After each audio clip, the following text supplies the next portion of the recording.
Welcome to the GRG Podcast, the place for all your gaming news, plus hot topics of the week. Also remember to follow us on Twitter at KMega4.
Button. Here we go. The GRG podcast is live. It wasn't live. And listen, this is a sober episode. Let me go ahead and start that off. For the people right here, let me just start this off before I introduce the guest. Last week, it was a crazy situation that happened to me. For people who know me in the inner circles or whatever that I talk to on a normal basis, you know, my mom has been in and out of the hospital. And so Friday, I was thinking about canceling the show, but I mean, I had Neo Spark and, Zoe 70 and Xbox University. I didn't know if I could get those guys together at the same time again. So I was like, no, I'm just going to go ahead and go with it. But, I was like, man, okay, let's just go through it. But what happened that day is that I was sitting there talking to the doctor and talking about my mom's procedure and everything. And so they basically just said, long story short was that, look, they wanted to do another procedure to where they wanted to do amputation. And my mom was like, no, I don't want to get cut on anymore. And so the doctor basically just told her, look, it's your limb or your life. And so my mom was like, I'll put it in God's hands. And so that kind of put me in a really crazy spot because I'm like, it's my only parent that I got left. And so I hit the liquor store, he got a bottle. One of my faves, Crown Black, and I'm like, you know what? I'm still going to do the podcast because gaming is one of those things that takes me away from all the trivial bullshit or whatever, right? So I sit there and I just got to hit the sauce a little bit too much.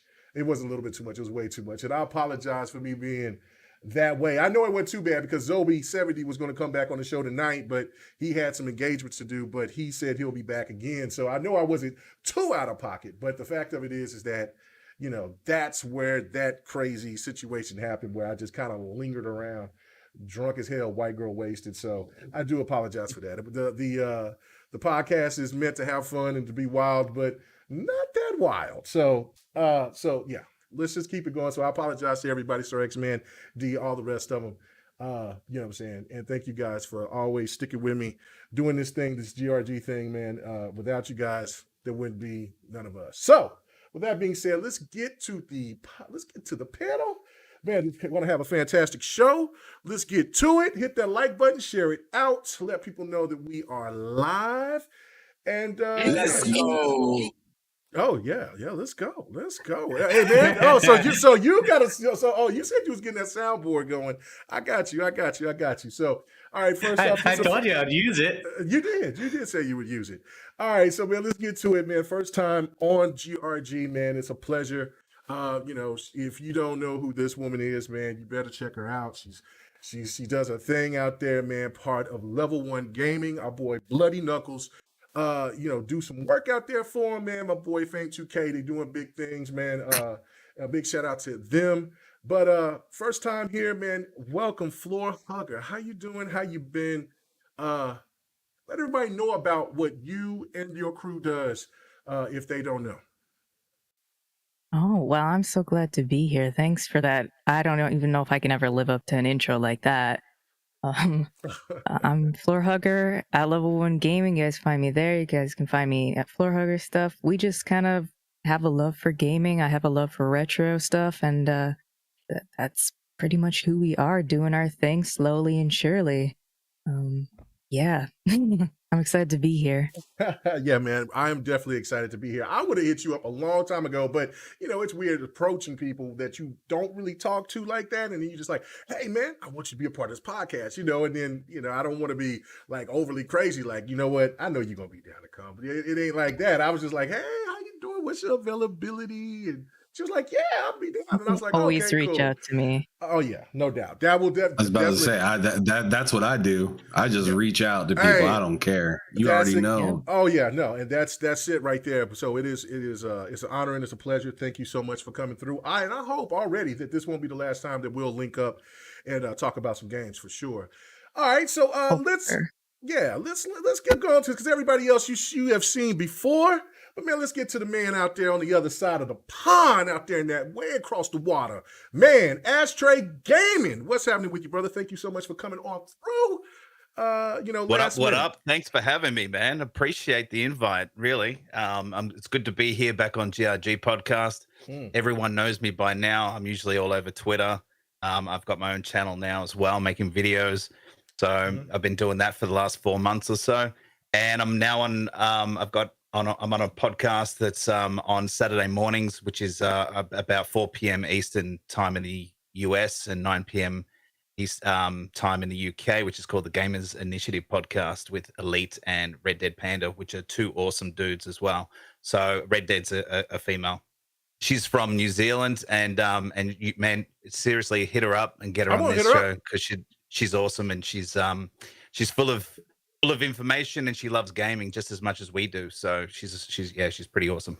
Nice. Again, thanks for having me on. I appreciate it. All the way from Australia. Hey, bro, I appreciate it, especially when Dee told me, she hit me up this morning and she was like, I don't know if I'm going to be, I'm not feeling really good or whatever. And so I was like, all right, well, I know that I got enough, but then Zobi hit me up, Zobi 70, because Zobi 70 was supposed to be on tonight, but then he hit me up and said, bro, I can't make it. I gotta go to work. And so I was like, you know what? Let me go ahead and try to do this last minute thing. And so I hit you and I hit this other brother up, man. But he told me I could hit him up anytime. You know what I'm saying? So that's that man, Ham Solo. What's happening with you, brother, man? Man, bro, you know what I'm saying? You're doing your thing. I love it, man. Appreciate the video that you had with my girl D. Man, you're doing big things, man. For people who don't know what you're doing out there, please let them know. All right, yeah. So if you want to find me, I'm a Ham Solo 05 Gaming on Twitter. If you would like to check out shows or some of the content that I make, I have Behind Them Sticks that I do on my YouTube channel, which is ESWS Gaming. It stands for They Said We Said. It's a group between me, Loke7, which he lives out in Africa, and my lady actually comes on every once in a while as well to talk about gaming. But Behind Them Sticks is something I do regularly with all different types of people within gaming. I've had K-Mega on. I recently had Slow Mo Backslap and Sentinel or Steve or Sergeant Steve, as some people may know him as. And then next week I have Gaz And I also have one other gentleman coming up. Miles Dompierre is going to be coming on at the beginning of March. From Windows Gaming. Yeah. Okay. Nice. Yeah. So I mean, I've got a lot of stuff kind of going on right now, and I'm thinking about starting up also a new show with a few other friends on a totally different thing, but I haven't announced that yet. So just got a lot of stuff working right now. Hey man, no doubt. Keep doing what you're doing, man. You guys is, y'all making power moves out here, man. I'm over here just riding the coattails, just enjoying what y'all do. It's fantastic, man. No doubt about that. And then last but not least, man, my dude right here, you know what I'm saying? I knew him ever since he was an infant. And now he's only like 6 years old now. You know what I'm saying? The youngest podcaster I know. Kelly Reeks, what's happening with you, brother? Hello, motherfucker. What up, people? It's a pleasure to be on here, like always. And of course, you could always have me on. You can always depend on me, K-Mega, and it's always a pleasure to be on here because I always know it's going to be a blast. Oh, you know it. And I'm expecting a little bit of controversy already starting off with this very first topic. So we might as well just get it popping right now because we was getting started back in the green room right already talking about Assassin's Creed. So let's get to it. All right. So was reading some articles about Assassin's Creed. After, you know me, for people who's been paying attention to me, I like these newer Assassin's Creed. I was not really a fan of the original Assassin's Creed. Made me stop it. Didn't play again until I got Black Flag. I only played like maybe 40 minutes and then I dropped it and got to something else. But I've always had an interest into these games. But then when I seen that they brought Origins and then they brought my boy Vayak and his wife Aya, I think that's what I say. Aya, I think that's her name. That was it for me. That was it. And then just that whole just dynamic of what was going on, and it was Witcher-esque because it was an open world, had like that Witcher 3 type of vibe, but it still had that Assassin's Creed flavor. But I loved it to death. And then after that, I've been a complete fan of the franchise. Well, it seems like now after Valhalla, which I just got finished beating all the DLCs on Valhalla here just a couple of weeks ago and enjoyed that game as well. It seems like what they're doing with this Assassin's Creed Infinite or Infinity is that they're going to go back to their roots. Now, they are saying that they're going to try to please both the newer style fans of Assassin's Creed and the older, but here right now, from what I've been reading, is that the new Assassin's Creed that they're going to be working on is slated to come out in 2023, and Basim is going to be the new protagonist. Now, I know, Callie, you don't know who Basim is, but you will if you did play Valhalla. And it's going to go back, looks like set into the stealth era. Now, for me, that sounds problematic because I like the way that they have the games now, because I love the combat, especially in Valhalla. But for you hearing this, and I'm going to go straight to you first on this one, Callie. What is your initial thoughts about hearing this? Does this make you pleased, or are you still on the fence about what Ubisoft is going to do with this franchise going forward? I'm stuck on the fence because, frankly, I mean, the stealth was one part of the aspect in order to actually fit with the Assassin's theme, with being in the shadows, being stealthy too. Mm-hmm. But the other part of it is also the story, which I also enjoyed. I get not a lot of people also they didn't really like the stories to the other games, especially the modern day parts of the older games, like Assassin's Creed 1 through 3. But I don't know, especially with how Ubisoft is now with trying to monetize every game of theirs with every franchise, becoming a games as a service. I don't know. I'm just gonna be waiting and seeing how this goes out. If it actually ends up being good, I might go into it. I might not. It just depends. Because there's a lot of different factors for me that actually I just want to see that would actually get me to buy it. Yeah. Okay. All right. So, what about you, Floor Hugger? Now, are you a fan of Assassin's Creed? And if you are, I loved it. Okay. So, which which version are you a fan of? The older style or what for the last 3 games that they've thrown out there? I like both in its own ways. Each is good and each has bad. There is things that could be improved, could be left behind, but I've come to realize, as we've covered a lot of shit, that these companies are going to do what they want to do. So I'm just going to wait and see. I've been playing Assassin's Creed for over a decade, so it's not like I'm going to say I'm not buying that. They already got me. I'm a sucker. I'm probably going to play it. You already got it. Okay, so so you played Valhalla already, right? I'm assuming. That's the only one I haven't finished yet. Okay. All right. So, but you know who Basim is already, right? Like, since you've been Yes, there. sir. Okay. All right. So, it gets crazy with that whole situation. It just flipped me out. Yep. Like, I'm like, what? But, I don't know. For me, I don't know. So far, everybody's being kind of diplomatic on this. I want somebody to be that rah-rah so I can bring my rah-rah. Look, don't want to go back to the old school. I want it to be what it is now because it's great. It's beautiful. Big open worlds. I can just see these lush environments. This great, yeah, I'd love that.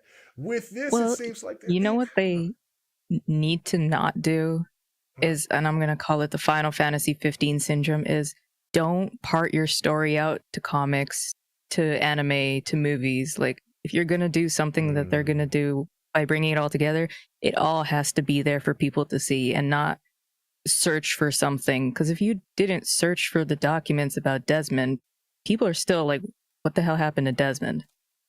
Why is he not here? So they got to bring it all together in one unit and I'm not going to read a goddamn comic book. I'm not going to go watch a movie.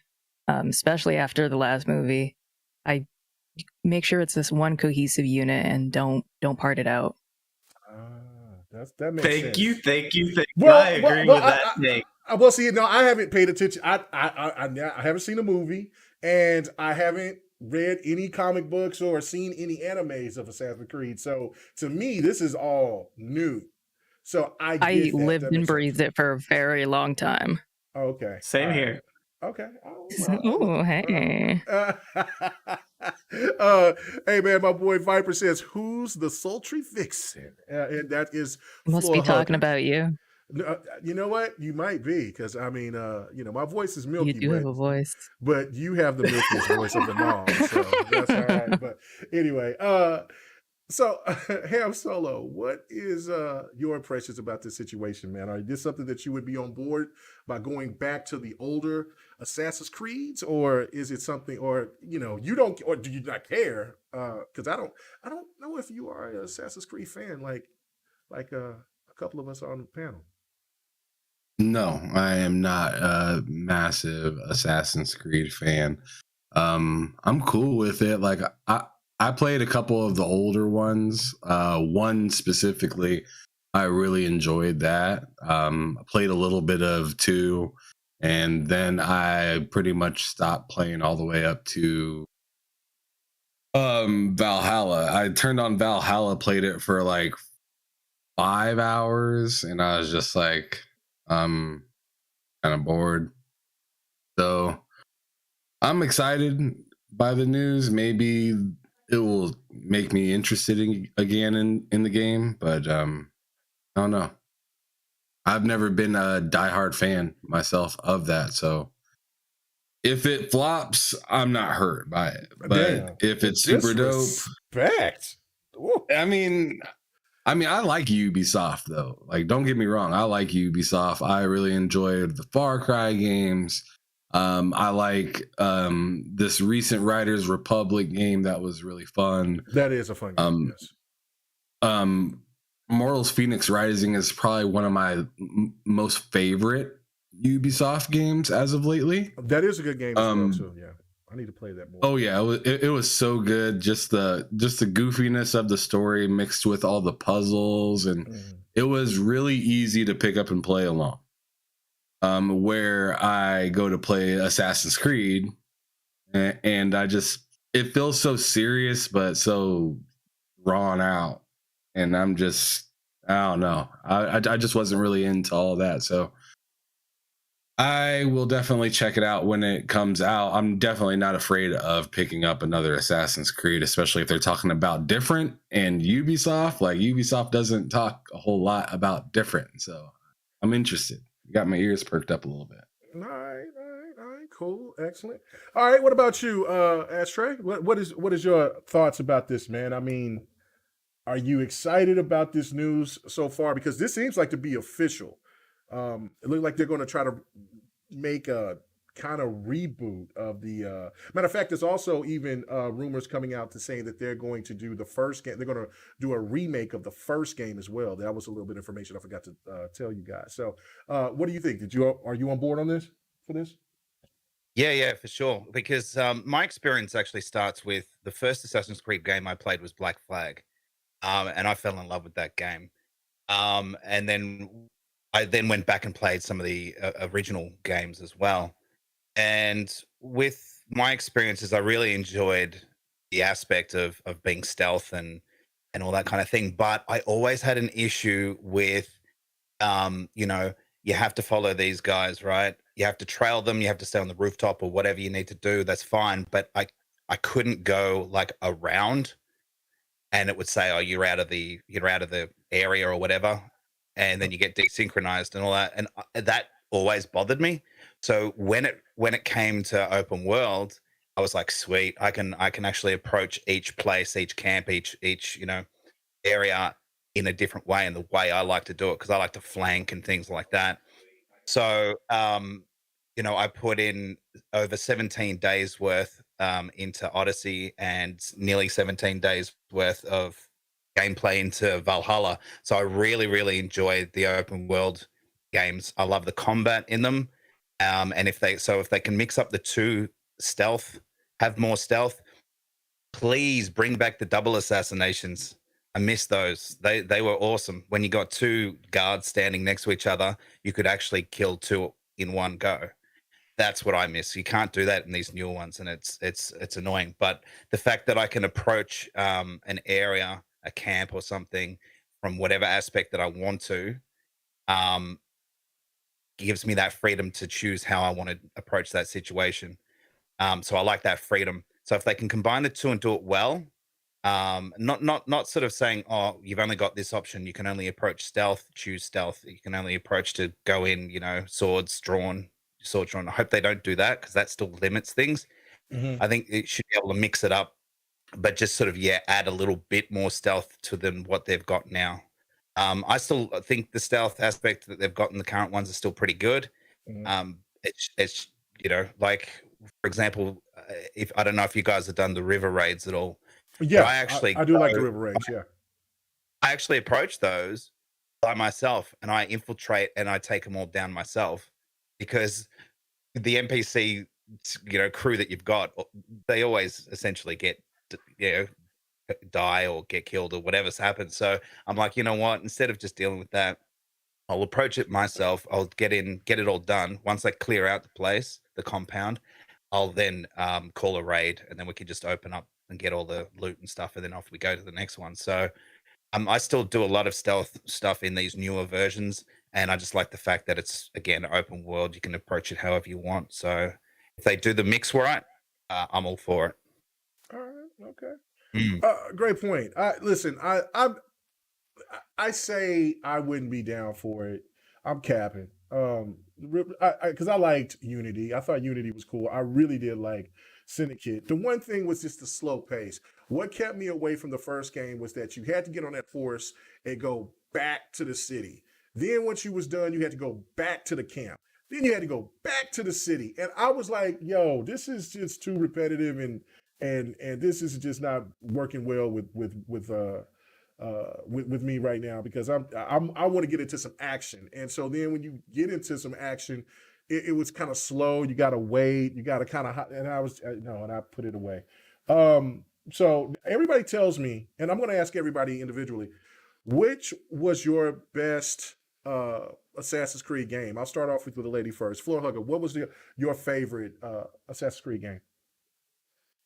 For just sheer fun and the amount of times it made me actually tear up, especially that prison scene, Assassin's Creed Black Flag is probably my favorite of all time.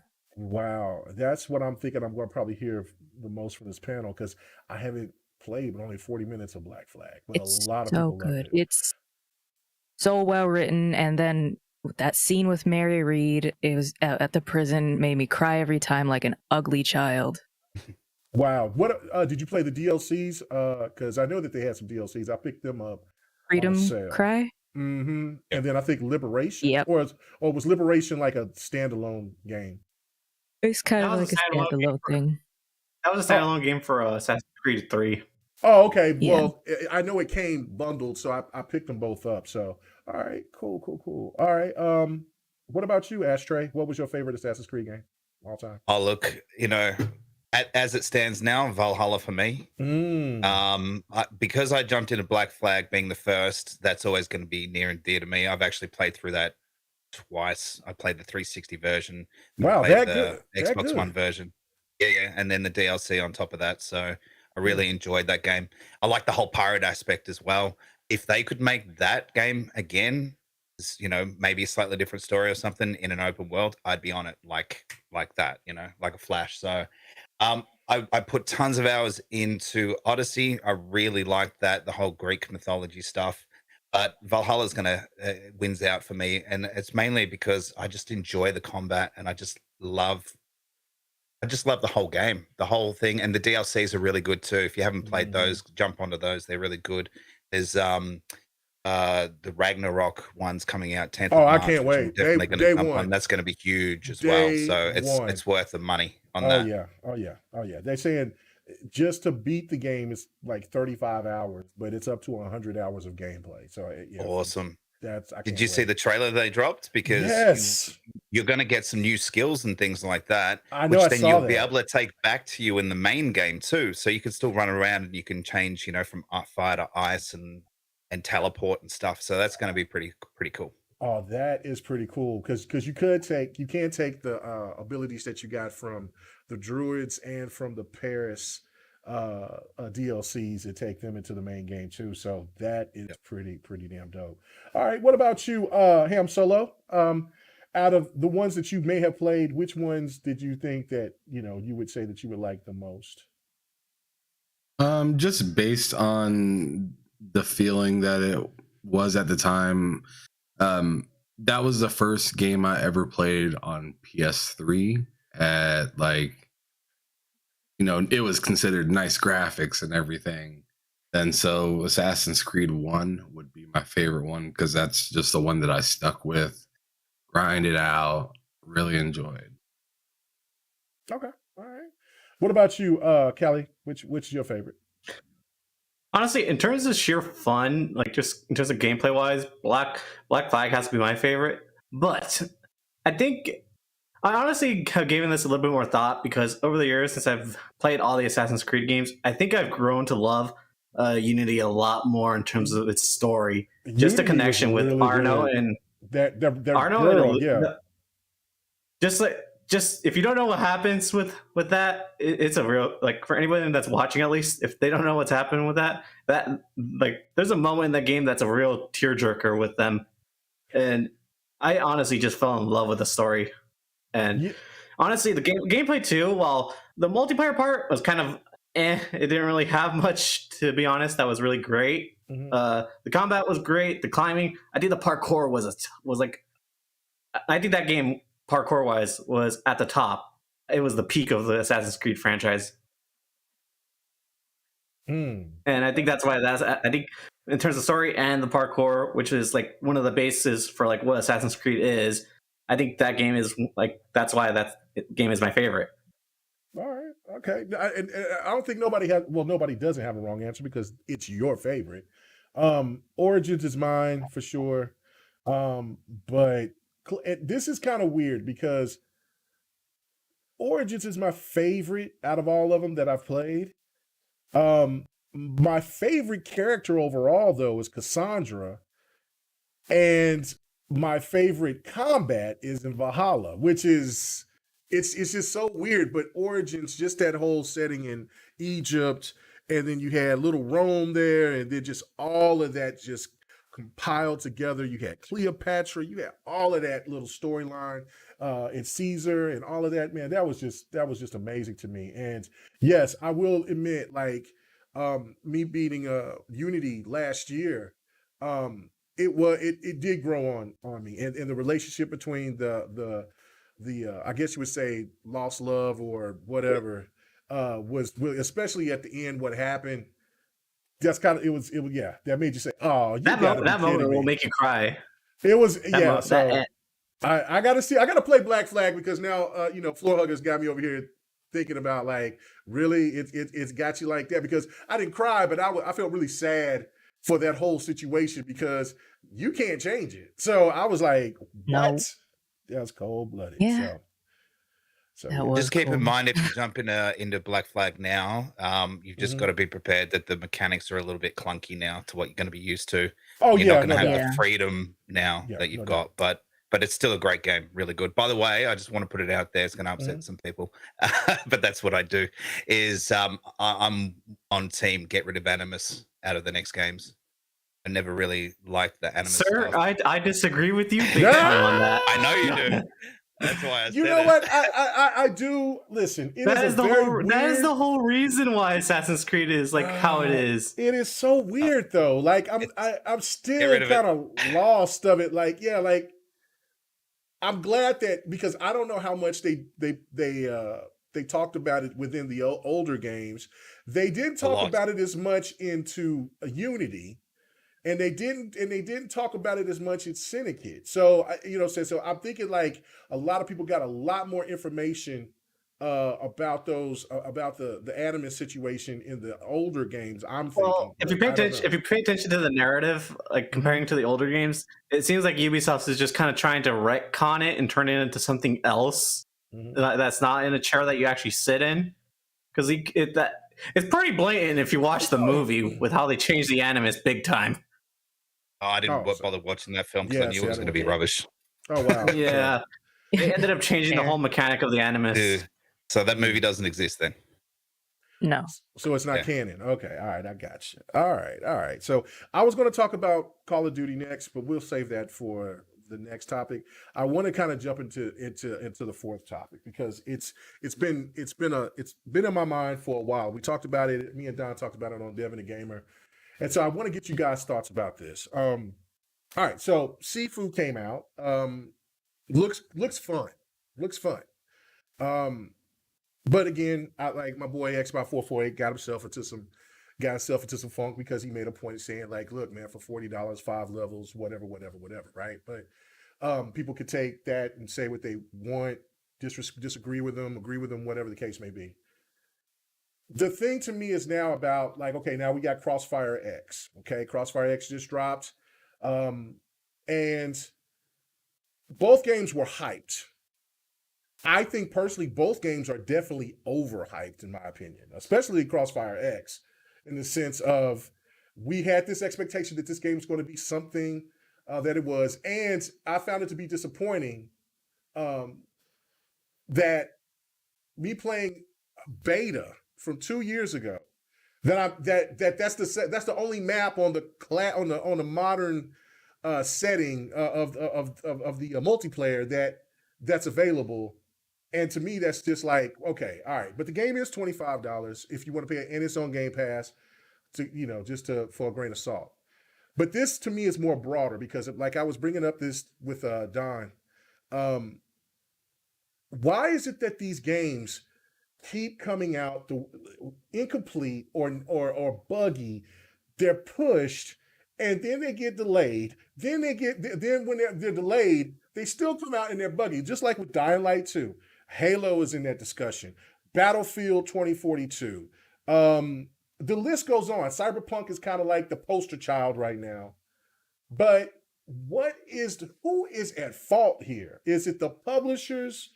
Is it the gamers or is it the devs? Like, what in the hell is going on to the point to where these games are coming out? And I don't have a problem with them having issues because they can get patched.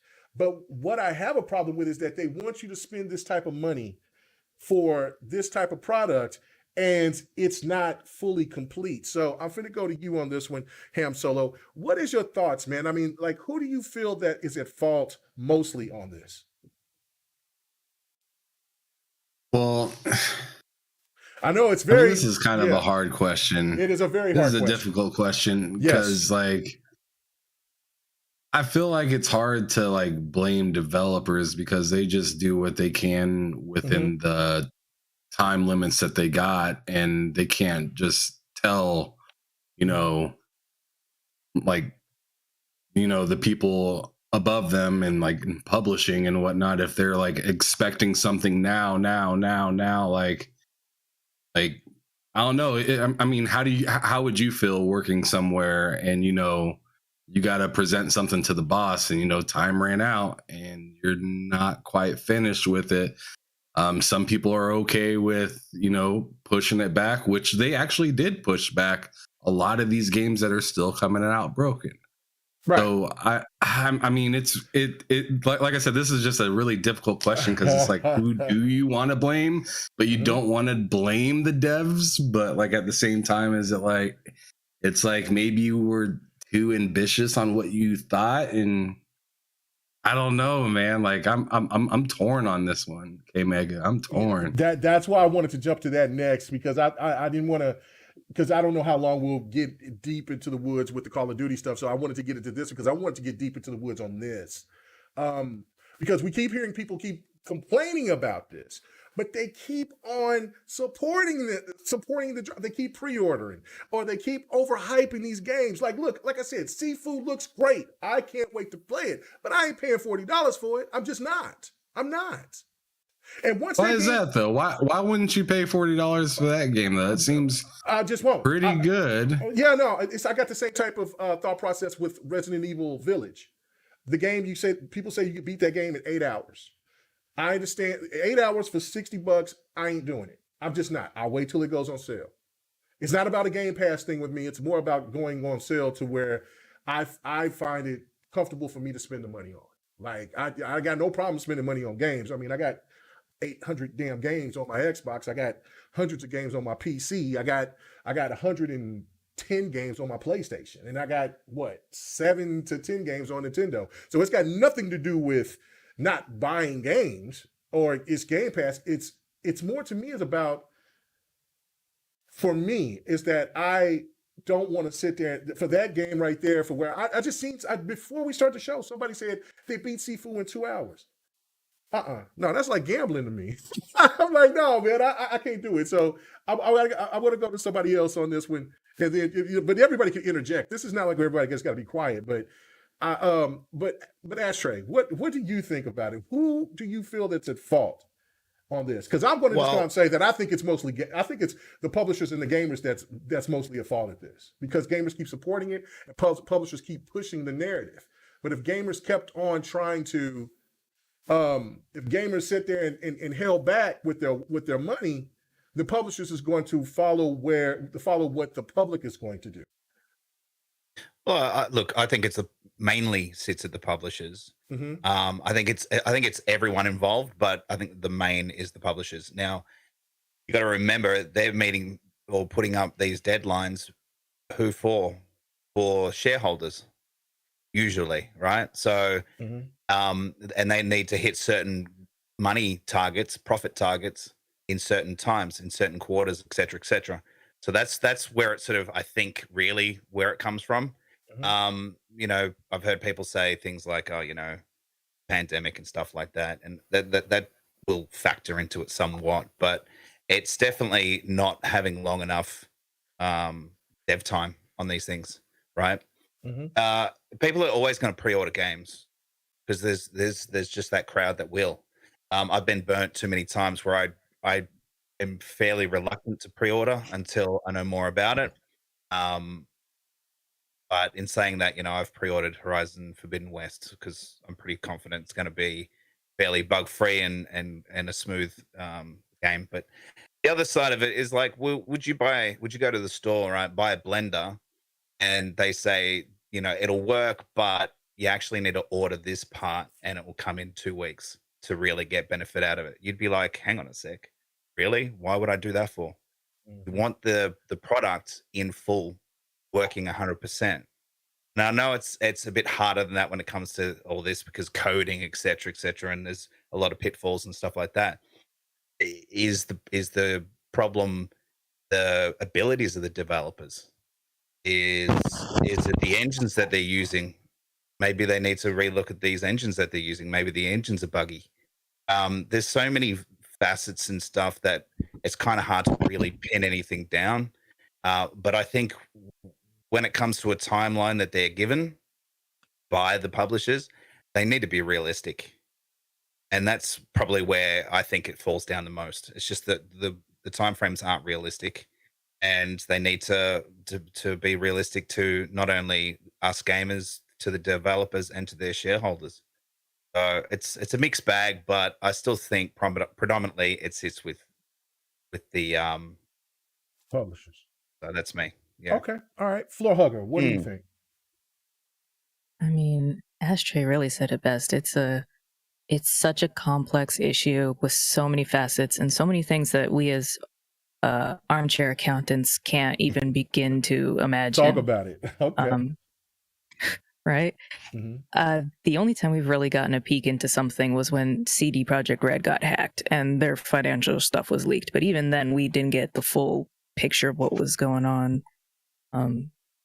And Ashtray brought up a good point. Engine changes mean so much to a game. I think and I always get roasted for this on level 1. I love Mass Effect Andromeda and Anthem, but I think they were on the wrong engine. Yes. Finally somebody else. Anthem. Gameplay. I loved Anthem. I loved Anthem to death. I put 100 and some hours into Anthem, and I loved it. About this time of year. I think I'm in the only camp that's in the opposite opinion. I think I'm in the opposite opinion of you guys. It's okay. This time last year, I got my heart broken by Anthem. Around this time last year, I got my heart broken about Anthem. Me too. That one still confused me. I still downloaded it and played it like right before because I was like, you guys, you gotta have something positive to tell me. I'm gonna keep playing you in hope. I'm gonna keep playing you in hope, and then they broke my heart, and I deleted it that same day. Nothing feels as good flying wise as Anthem does. That game. You know what? Through the water, I agree. felt so good. But I think that was a big cause of some of the issues with Anthem and Mass Effect Andromeda is they switched to the Frostbite engine, which is the first person shooter engine. I think Mass Effect has awesome. Andromeda has some of the best combat of the series, but you could see there was a lot of technical issues that you didn't see in other BioWare games because it was a brand new engine that EA mandated they want everything to be on. Thank God that they're letting the next Dragon Age and Mass Effect be on Unreal 5, but there's just so much. We're bad. Like I can vividly remember a Biomutant stream we did where we were hyping up Biomutant, and that game came out, and I was like, it looks pretty, but it's something's missing from here. Something's janky with this game, and I couldn't figure it out. And then I played it, and I haven't even finished it. I feel bad. Yep, I beat that game. I like that game a lot, actually. I just really hated the combat sounds. The combat sounds were just so weak that it sounded like you were just hitting. It sounded like you were hitting it sounded like you were hitting a tree with like a stick, and I hated that. The narration was a little childish for me. Let me read this super chat right fast from ATL. Hey, the super chat works, ladies and gentlemen. So if you don't mind, go ahead and send that money. Anyway, that's my first time saying that. That's going to be the last time saying that, but I just thought it was funny at the time. Anyway, and no, I promise you I'm not drinking. Thank you, ATL. He said, I appreciate the show and the panel. Appreciate you, man. Appreciate everybody that's coming out here and checking us out for sure. But yeah, go ahead. I'm sorry for what you was talking about with weak sounds from Biomutant, because I agree that was, and especially with Floor Hugger, what she was saying, because I capped for the game. I played it at E3 and I saw the potential there, and then when I got it, I played it and I'm like, oh man, I'm showing gameplay, let people see it, and then I feel like something is missing. I don't know what it is, but the game It's is just good. something weird. Something is missing to where it won't we finish yet, and I don't know what that is. Yeah, Not- yeah. it's It's a like good so. game. Yeah, I did like a little review on that game, and like I absolutely like I said, I really liked it. I thought the story, even though it felt childish in some areas, the way the narrator kind of just talks to you. Yeah. The story itself, like if you actually paid attention to what was going on, it was really cool, and the Yeah, it was neat. decisions that Yeah. you could make and everything were pretty impressive. But yeah, like some of those fights and like the way it sounded while you're fighting, I hated. And I just got done like keep in mind, I just got done beating the living hell out of Immortals Phoenix Rising. And in that game, you can fly forever in that game. You can fly and fly and fly and just keep using your stamina boost and keep flying and flying. There's actually an achievement for doing that. So when I hop into Biomutant, it's like when you pull out your hover or your like kite, you just go straight the fuck down. And it's just like, man, like just the traversal in that game, it felt like kind of clunky and slow and hard to move, and attacking with your attacking on your mount was extremely mid. It was just like, it had some really awesome parts. The scenery was beautiful. The fighting and the crafting in the game was really cool. The fighting styles that you had in the game were awesome. But yeah, like it definitely had some pieces in the game that were just like, it was there, but it wasn't implemented correctly. Oh, I think maybe they could have been hampered by the budget. That because sure. Because there was some things that you could look at and see that they cut back on and then put something put other things to, like for instance, like you were saying with the sound effects. You can definitely hear that. But yeah, no, that was pathetic. Yeah, no, I totally agree with that. I never really thought of it until you mentioned it, but then I was kind of like, yeah, because he's hey, and then you ting ting ting ting ting, and I'm like, well, you're right. It's actually kind of like that. But anyway, continue, Floor Hugger. What else do you think you were going to continue to say? Because when you said Anthem, that just kind of made everybody. And I know Yogi's over here in the chat just going crazy because he loves Andromeda, and he's a huge Mass Effect fan. So so I know he was very excited about that. But you said the key word Anthem, and that just made my heart flutter and just love that game. Golly. I mean, I want to also point out a comment from, Shishno Elite. You're right. Every game that is on Unreal isn't great. And I never said every game that was on Unreal was great, because I played some god dang turds that have been on Unreal. I'm just saying, Unreal 5 is a different tool. And the tool is only as smart as the mechanic that uses it. So try. That's what she said. It is what it is with that. It's one of those things, like I want to support the games immediately, but also I'm with you. I'm not going to pay $40 for it, mainly because I don't got the time to get to it right now. And by the time I do, like most Ubisoft games, it's the gold editions for sale for like $5. So it's like, okay, I don't get that then. I don't know what, Astray said it best. I don't know what the main cause of it is. I think it's just a whole clusterfuck. A cluster issue. No, things. You're fine. You can cuss here. Yeah. Just N-word is just not permit. It's just not. Hell no. Yeah. We don't play that, and so and then we got some white folk in here too. So that definitely ain't gonna fly. So anyway,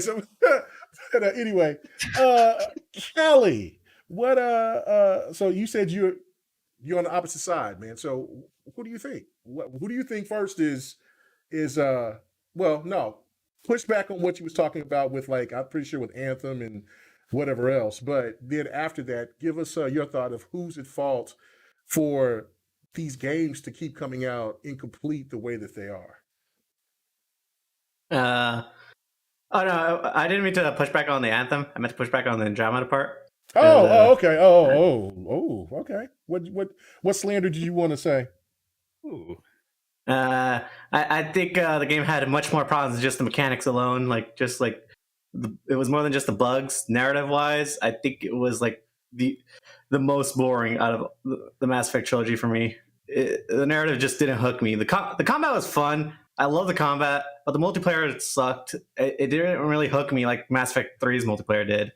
And the narrative was, it was pretty boring for me. Oh, I didn't even finish it, to be honest. Okay, all right. But That's okay. yeah, that's just my nitpicks with Andromeda. And I honestly, when it comes to that game, I feel pretty burned because I was expecting DLC like when they were promising, but that never came. Yeah. No. But other than that, yeah. So about the topic, honestly, I think it mostly comes down to the publishers trying to push out games to meet their quota for like the year, because they have to put out a certain amount of games and meet like a certain amount of like numbers they have to sell in order to like end up like having a success on their hand, Yeah. Otherwise their shareholders wouldn't be happy. We saw that with Cyberpunk, at least, when the Cyberpunk devs like had to push out the game because their shareholders weren't happy that the game wasn't like released yet.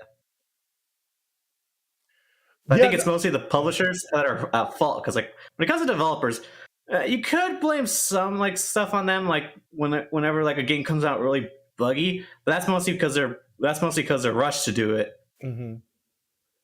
But like if it's a game that like has been in development for a long time and it comes out broken still, like, and we know that they were given time, it's just like nothing like really progressed. I think that's when we should point at the developers then. Right. No, that's I totally agree with that. That's why I did mention the developer, because the least out of the three, everybody mostly would say the developers. But if there's a game that's been in development, like you said, for a very long time, and the game still isn't performing and it still has problems, then at some point, like, it is the developer's fault. I want to give the example of like Star Citizen. Like, we know like the developers behind that just like have been slacking. Perfect example. Yes, perfect example. Yeah. Like when it comes like to those situations, like then we blame the developers because we know that they're at fault because they have no publisher. Mm-hmm. Right, and then and you're always going to get different quality of developers as well at different levels. Sure. So some are really good. I mean, look at the guys that the Coalition. Look how good they are. Look at the guys that Naughty Dog. Look how good they are. Insomniac. Look how good they are. But then you get these other ones that just can't quite get there.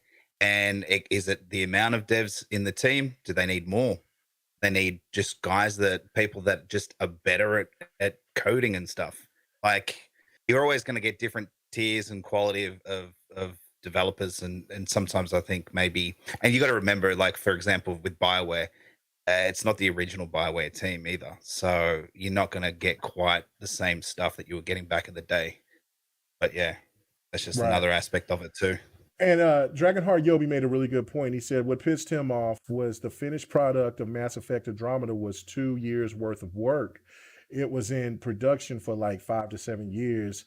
Then EA made them switch tech and had to start over pretty much. And yeah, now like I understand that. Look, one reason why, because I made a point, and I got a little bit of pushback from Brap, and I don't even understand, because he didn't understand the point that I made when I addressed it on Twitter yesterday.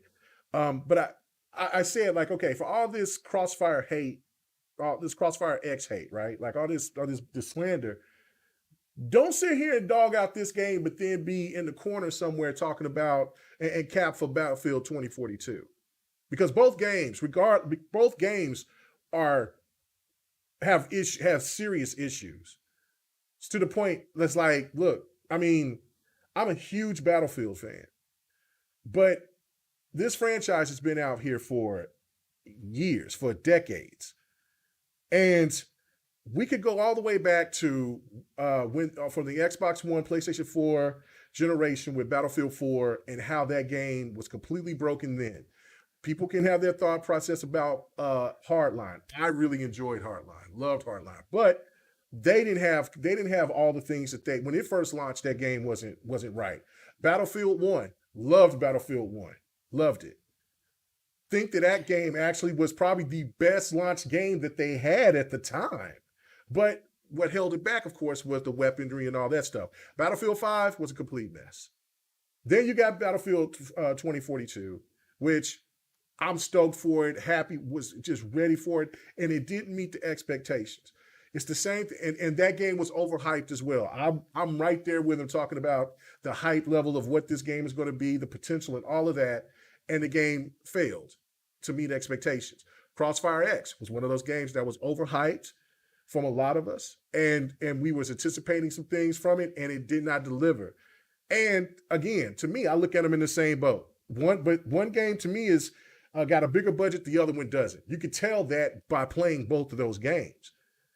But everybody wants to throw shit at Crossfire X, and to me, that I find a problem with that, me personally. They're two different things, though, right? So Battlefield 2042, the issue with that was, I mean, where do we start? Yeah, where do you start? The graphical glitches, etc., the lighting, it was all just messy, right?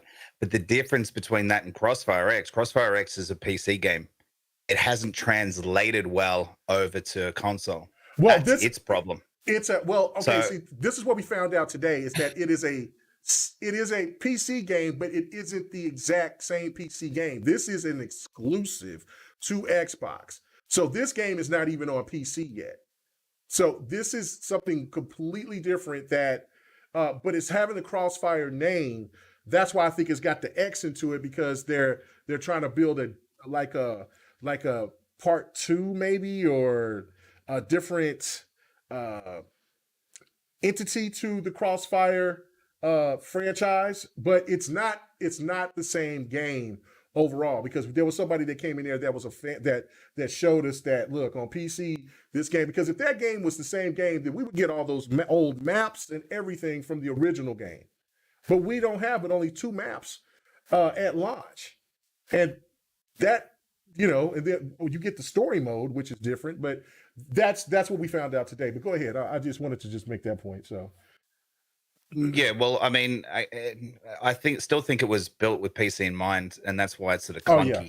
It hasn't translated too well with the controls. It's nothing that they can't fix, but it also looks a little bit dated, to be honest with you, as well. It does. But I still think there's still 2 different issues with those 2 games, with Battlefield 2042 and Crossfire X. They're 2 different problems that we've got.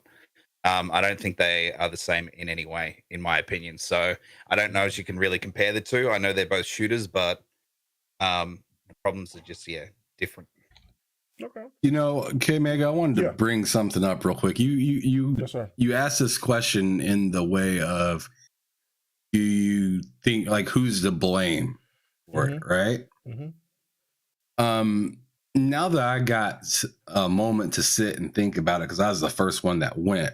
Now that I got a moment to sit and think about it, I'm thinking, you know what? It's the fans. It's the people that buy this stuff. Because now you got me thinking about Madden, which I call midden, because it's super mid every year. Wow. It's not good. I mean, so it's the people that are willing to just keep buying it. Because you got to think about it. We can talk all we want about, like, Call of Duty and Madden on Twitter, but it's still the top games every year. Every year. So, like, why would the publishers care if they see, people just buying it left and right, whether it's broken or not? Like, I remember playing Madden 22 right when it launched, and I'm sitting here playing that, like, NFL Street mode kind of thing that they got on there. And, like, the shoes on the character and the character's arms were, like, glitching and going literally everywhere, like wacky inflatable tube man in the game. And, like, I just shut it off and uninstalled it. And then I tried to reinstall it and play it again. And then it said you played your whole 10 hours already. And I was like, man, I played that game for like 15 minutes. But if you want to say I played it, then I guess good. Like, then it was good. Yeah. First impression just completely turned you off. I got you. Sir X-Man in the chat, he said, K-Mega, ready for Shadow Warrior 3 in March, my friend. You know what? It does look really, really fun. I need to beat the second one. So I know you've been playing it multiplayer, but I need to finish the second one. It's a really good game and it looks fantastic. So I would definitely put it on the radar. But right now, the only thing I can think of is Dawn of Ragnarok. But yeah, and I think that game is going to be like what, $40? I don't even think it's the full like 60 bucks. So that's another plus. So that might be on the radar first thing. So but yeah, no doubt. Wow. What is this from Susan Martinez? I don't know. Can my moderators please get that garbage out of here? I don't even know what that is. All right. Yeah, I think it's the gamers. Personally, it's just like you were saying, like we keep falling for it until we make the decision to say, look, man, I just don't listen. I get, because me and Don had this discussion about Halo. Like, we played Halo. This is a new type. I'm saying Halo would get a pass because this is a new way that they've done Halo. This is something that they've never done with Halo before. But you can only get away with trying to make a point so long if that content doesn't come. So pushing content back for so long. Pushing content back. This is where I got my feel with Battlefield 2042.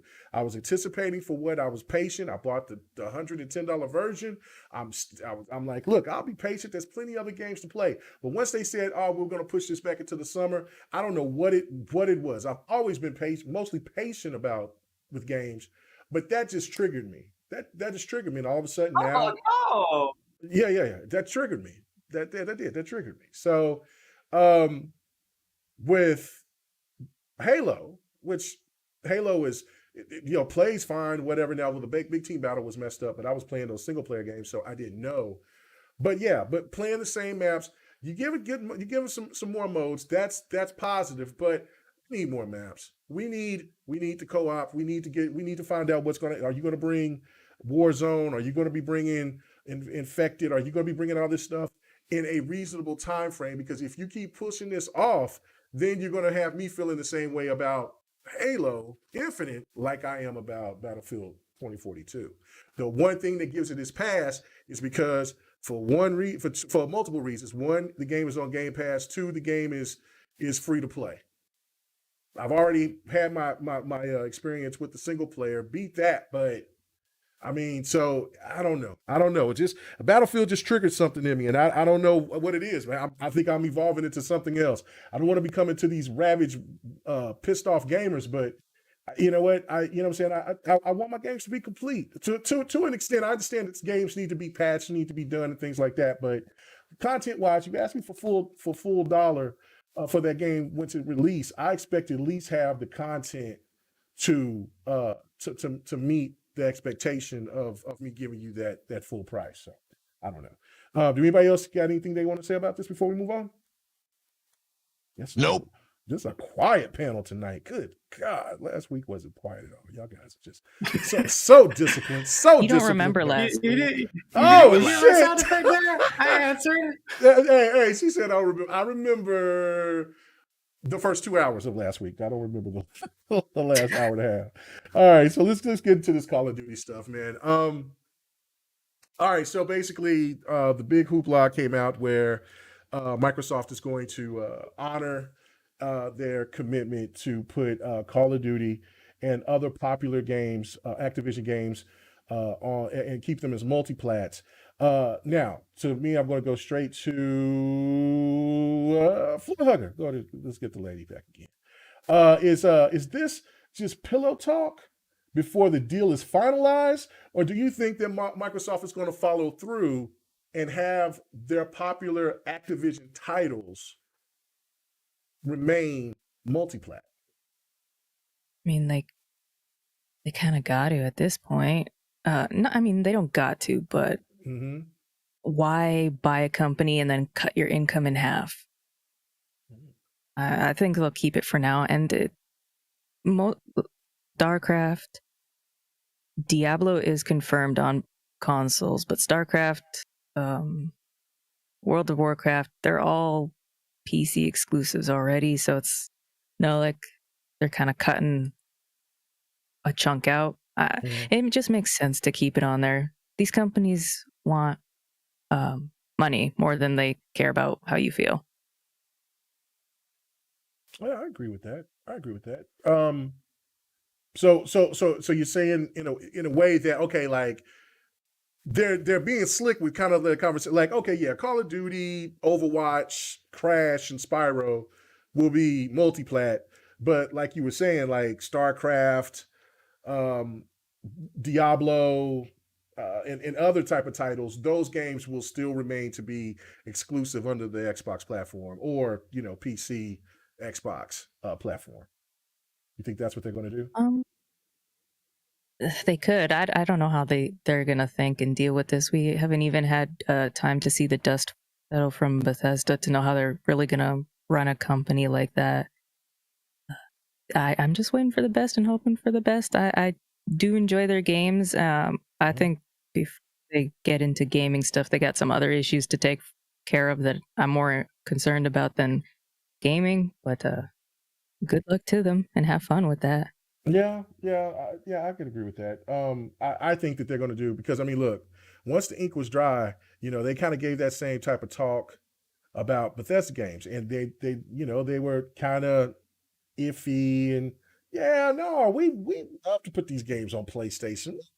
Talking about Nintendo could get in on it too. Then once that ink was dry, they were like, oh yeah, Starfield is going to be exclusive. So is Skyrim, and probably the Fallouts, and maybe even Doom. and so that's the question that I want to get from the panel, is that, like, and you gave your point, and I totally agree with that. That they'll probably honor it, but I don't know. I think that Microsoft is just over here, just they don't want to they want to change up. They don't want to scare the market. That's my personal opinion. I don't know. What do you think, Ham Solo?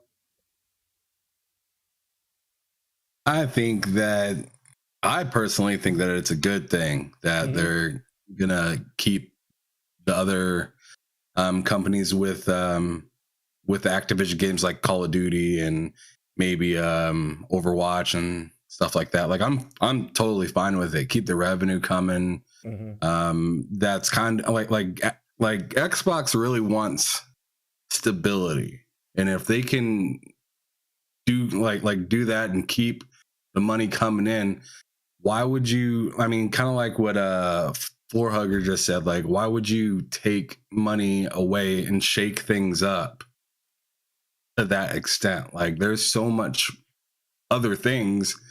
Why do we need to why do we need old IP to all of a sudden become exclusive now? Like, I don't see the reason why people are mad or frustrated about the opportunity of it not being exclusive. What world you live in, man? It's all about that fanboy fodder. What you talking about? You got to have something. So you can throw that shade at somebody on but that ain't it. Like Call of Duty ain't it. Call of Duty ain't what you want to be like the poster child of your of your console. I mean, I understand that's where a lot of like the people that will buy a console for the most part are getting it for third-party games such as games like Call of Duty or whatnot. Right. But when you think of Xbox, you think of Halo. When you think of PlayStation, you think of like Last of Us and Nintendo Mario.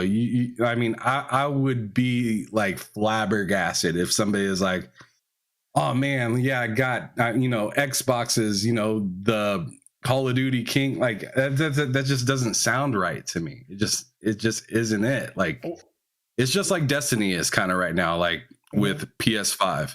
Like that's always going to be multi-platform, and it should be, because it's kind of old news and it doesn't really tell you that it's PlayStation. It just tells you that it was, those guys, made that game before they're with PlayStation, and then newcomers could be like, oh, maybe like didn't they work on Halo before, but now they're with PlayStation, and once Bungie comes out and puts out a game strictly for PlayStation, then it will be looked upon at more as a PlayStation, developer and whatnot, instead of it just kind of being up in the air, which is essentially what Call of Duty kind of is with Xbox right now. Okay. All right. Callie, what is your thoughts about this, man? Honestly, I don't think they're hiding their intentions here, because I don't believe that they would just come out and say like that they are willing to put out these like popular Activision like Blizzard games like on other consoles, especially when they mention like Nintendo, which doesn't really have any Call of Duty games or really much of Activision Blizzard games besides like like Spyro and Crash, I believe. Right. Yeah. I don't see them like backtracking on what they said, because that would cause a lot of backlash from people, not just like from like console fanboys either. I think that would cause a backlash like from the media too, and like just gamers overall. Because like a company shouldn't just come out and like say one thing and then backtrack and do another, like when they said it so like directly, But the thing is, though, the thing I'm still kind of questioning is like what kind of titles classify as like popular, and right. I kind of think, I'm with you on that. Kind of think, yeah, because I'm not thinking of it like how they look at Minecraft as like why that's so multi-platform, and it's because it's building a community. And when I think of that, I also think of like maybe like Overwatch, Call of Duty, Diablo, mostly those games that are multiplayer that are on multiple platforms. I don't really think of like Crash or Spyro as like those big IPs, to be honest. Me neither. I'm 100% with you on that, Cali Rex. Like, yeah, 100%. Because those games have been kind of, I don't want to say like out of commission, but like not those crazy money generating machines. Yeah, those games are popular, but they're not as popular, and they don't have as big of a community like something like Overwatch or Call of Duty. That's the big thing. And I honestly think that they're looking more at just like those live service games as like something that will stay multi-platform than just like something like minuscule like Guitar Hero, which is a dead franchise or something. Yeah. Because you saw that Phil Spencer himself said that he wants to revive like Guitar Hero himself. Right. So there's I still said this a stuff while that's back. They need to put Guitar Hero on VR, and they need to put Guitar Hero on VR. I think that'd be like the coolest thing. You know what? I fucking agree with that. That would be pretty badass. I mean, listen, you can have the iHerpes machine, but that'd be cool if they bring back the Guitar Hero. iHerpes. iHerpes. But yeah, okay. So Ashtrack, what is your thoughts, man? Oh, I'm gonna die on this hill, I think. Let's go! Come on. Everybody's too nice tonight. Yeah, well, sweetheart. look, it's COD, and that, in my opinion, is going to end up being exclusive to the Xbox platform in time. Now, the statement is still open for interpretation. You can interpret it any way you like. But what does it tell you when you first read it? It tells you that everything's going to stay multiplat, and that's what they want you to think. That's how they want you to take it. And that's fine.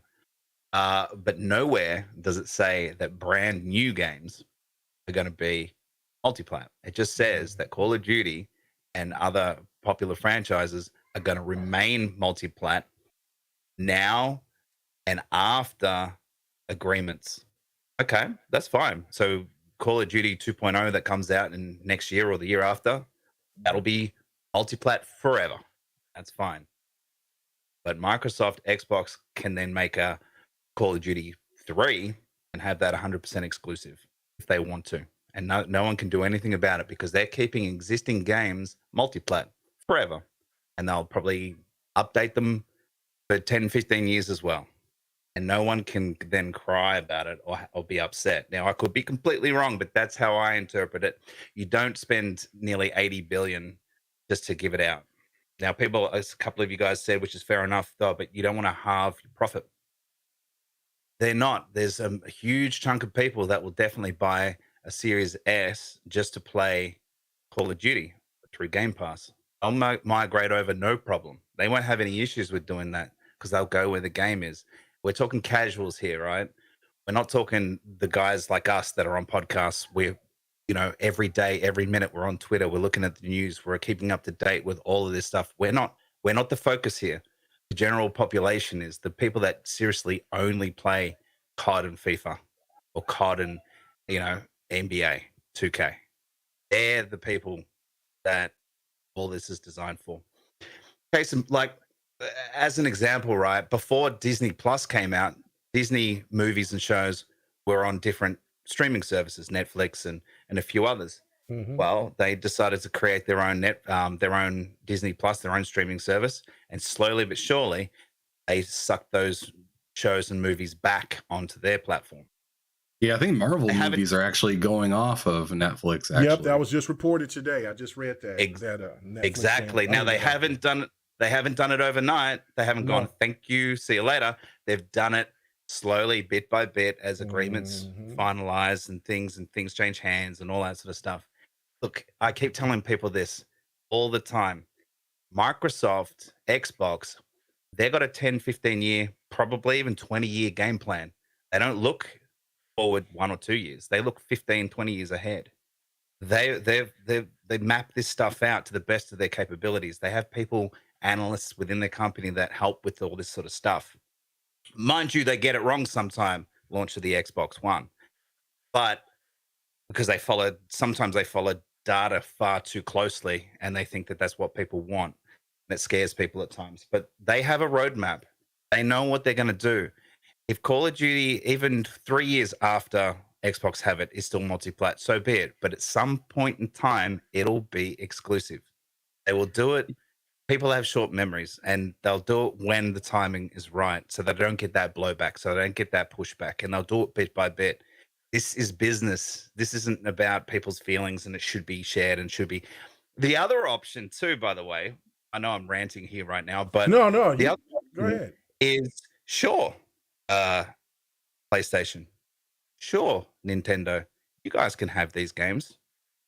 Even our brand new ones that we're in the motion of building, if you take Game Pass. If you make Game Pass a part of your ecosystem, you can have these games. You can have all of our games. So, look, at the end of the day, Xbox have the upper hand. They've got their T's crossed and their I's dotted, and they're making plays. And they've probably got, essentially like a branch, and they've got all these limbs coming off of what scenario is going to happen here. All right, if this happens over here, how are we going to attack that? If this happens over here, we're going to, do that, make COD exclusive over here. We're going to do this and we're going to do that. And they're going to leverage stuff. That's business. That's Microsoft at its full potential. Hence Xbox at its full potential. Ashtray, I like your point right there, Ashtray, because, Sony has that, list of a bunch of live service games that's going to be coming out by like 2026 or something like that. 10. And 10. So like, if you're maybe Microsoft, you're looking at that and you're like, they got enough live service stuff kind of going on over there. Maybe we can start kind of pulling out at that point, or pulling away where it's like, they got a lot going on. They're not going to miss us as much as they would have a couple years ago, and we're not going to get smacked in the back of the head about it. That's exactly what I'm thinking, is that I agree with what Ashtray is saying 100%. The one thing that I do know, though, is that Sony would never, Nintendo could, but Sony would never allow Game Pass to be on PlayStation, because if they did, they won't. It's Game Mega. They won't allow it until they have to. They might be forced there is one other option. They could just release the games, but not release them into like Sony's like services themselves. Because they're not going to put on Sony services. The golden egg for Microsoft is Game Pass, and they just want to push that service. Right. They're practically ignoring everything, like their other service, like Games with Gold, and they're just practically favoring that more than anything. And the best part, nothing says that they won't be able to just like put out the games individually, like at full price on like other consoles, because they did say that they were going to be putting games on Nintendo, which again, like I mentioned before, like there's not really many Activision games that are actually on Nintendo. Right. Not even like Call of Duties. Right. But that's why I'm saying that it makes sense for Nintendo to get Game Pass because it works synonymous with the Nintendo store. Yeah. Yeah, they did also specifically say PlayStation again when they said that they wanted to put like future games beyond like their agreements for like the Call of Duty stuff. Yeah, no, they did say that. So, and that's what I'm saying. Yeah. But that's why I agree with Ashtray is that there are ways and opportunities to finesse not the listeners and also the investors as well. So like because I think Sony is going to play the same game with Bungie. I don't feel that Destiny is going to be a franchise that's going to be completely on everything forever. I just don't. I think once the situation comes awry, where let's just say that out of those, because what Sony is looking for that next Halo, that next Call of Duty, that next Destiny, blah blah blah, but to be exclusive only on their platform. And so if they hit that, where Ashtray was talking about, well, then they don't need COD no more if they hit that. If they hit big on one of those titles. That's why they're going balls to the wall with 10. That's significant, right? Like that's unheard of. Like people, if you said that to somebody last gen, they would listen to you like, what the hell are you talking about? That's crazy. Sony ain't interested in that shit.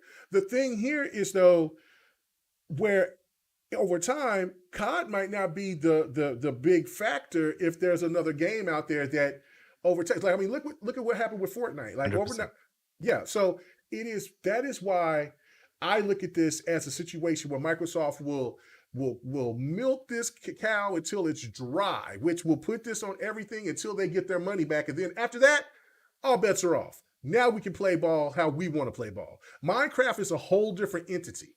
Like that was something that they had a negotiation with Mojang. This is something, once that ink is dry, and then they'll get past those 3 titles that's supposed to be there, which we're already seeing 2, I think. Yobi sent me the information, which I'm really excited for. Now I'm going to be jumping back on COD heavy because I did love the Modern Warfare storyline in COD just a couple of years ago. And they're going to be bringing Warzone 2.0. So those are 2 titles, and then they're going to bring another COD, which that's going to be the 3, and then they're done. Good timing, by the way. Right. Good timing, by the way. Right at the right time where great get timing. Longevity as a multi-plat game. Mm-hmm. Just quickly on, you said Minecraft, right? Minecraft is still multi-plat. Yeah. But they haven't made a Minecraft 2.0 yet either. No, they did make that Minecraft Dungeons, which is a spin-off game. That's a spin-off. It's still a spin-off. It's not related, but like it's still part of Mojang. Part of the franchise. Yeah. Yeah. Okay. That's why I kind of can't see because Mojang made a spin-off game which they still kept on multiple platforms, which is why I think like Call of Duty and like stuff like Overwatch and like those popular stuff, like just live service type of games, will still be multi-platform. I don't see Microsoft like stopping like production of like any future titles like on those platforms at all. I think that they're still going to be producing them, but I think they just want that benefit of like people going to their platform for Game Pass specifically. You know, the best thing anyway for all of us is we all win regardless, right? So the games aren't getting taken away from us Xbox players. The games will still be available to play for anyone else on any other console at this point. It's a win-win, right? So even if they do keep COD and those games multi-plat forever, and I'm completely wrong, that's fine. It'll have an Xbox Game Studios logo pop up at the start of every time a PlayStation 5 loads it up. I'm happy with that. You want to trigger PlayStation fanboys, don't you? But look at this. I'm happy it's always going to be in Game Pass. Like that's fine with me. That's that's the win right there. Yeah. That's the win right there. And it's going to be and it's going to be $10 cheaper if you want to buy. Yeah, it's going to be $70 on PlayStation. Like that's going to be a PlayStation thing where they're going to charge their fan base that $10 extra. So Xbox can't do anything with that. So, but it will be $60 on Xbox and PC. So that's going to be a win too. What the thing of it here was, what I wanted to touch on was this. Let's not forget, like I said, if Sony hits big on one of these 10 type games, what's to say Sony is not trying to give Microsoft any more money? Because they have to pay Microsoft. They're not paying Activision as a third-party entity to put their game on there. They're paying Microsoft. And that's going into their competition to add more games and to more into competition games as a service, to where people will stay on Xbox more than PlayStation. So PlayStation could be like, nah, we got our two big games as a service. We don't need to keep paying you anymore. We're good. That could be a factor as well. Yeah. So 100%. The only thing I don't see the only reason I don't see that happening is because, like, why cut off another source of revenue? Because like we all know that these platforms don't really make like money off of like their games alone, because they make money off of like microtransactions from like the big multiplayer games like Fortnite, like Call of Duty, and so on and so forth. I don't see like Sony wanting to give that up either. Well, no, if they don't have, but see, the reason why Sony don't want to give it up now is because Call of Duty is their number one selling game every year. So that helps move units. But if Sony has a game as a service to at least be in that top 3, then I think that they could look at this situation and be like, and then like if Microsoft wants to play hardball in another direction by saying like what Ashtray was alluded to, Brad said the same thing last night, was that they can make their own version of COD that's just exclusive to Xbox, which is going to entice the COD community that, like you said, that don't be paying attention to the gaming news and stuff like that. They just know that there's an extra COD that they can get their hands on, and then there's Game Pass right there. I pay $70. There's Game Pass. It's a new COD. They don't even have that new COD. I'm going over here to play on this. And let's not forget about the mobile and now the streaming aspect of it as well. So I mean, it's a lot of things to break down, and I understand there's so many, like, I think Microsoft will commit to being with them for a while, but just like we just seen with the Netflix situation, now to where all the Disney shows are now going away. That took we read that 3 years ago? Well, it's been sporadic, hasn't it? Yeah, it's been sporadic. So I think gaming is no different. See, people keep separating gaming from every other thing out there entertainment-wise. And I don't understand that. I really don't. Floor Hugger, you've been quiet. Do you have anything that you agree with us? Do you disagree? Where you at? Oh yeah, I agree with you guys. That where it could eventually leave, I didn't even think of that. Yeah, that's very possible. And I mean, it makes sense for these companies to want to work together. They gain more from working together. I just don't know what it's going to look like. But either way, gamers are eating good, and we get to play these games. So that's all I care about. Absolutely. And Nintendo could benefit like a fat rat, because I could, like I said, I definitely see Game Pass could be over there. Nintendo would be cool with it. I really do. I do. You know what I'm saying? So, and I had to hit a Floor Hugger again because we had to hear that. That voice. So anyway, all right. Stop. Come on, guys. Okay. All right. Well, yes. All right. So let's get to the last topic. You know what I'm saying? Yes, this is going to be an early GRG. See, this is what happened when I'm sober. Lord have mercy. So let's get now. You drink, yeah. Start drinking now, because we're getting ready to start wrapping it up. But not without some shade, because oh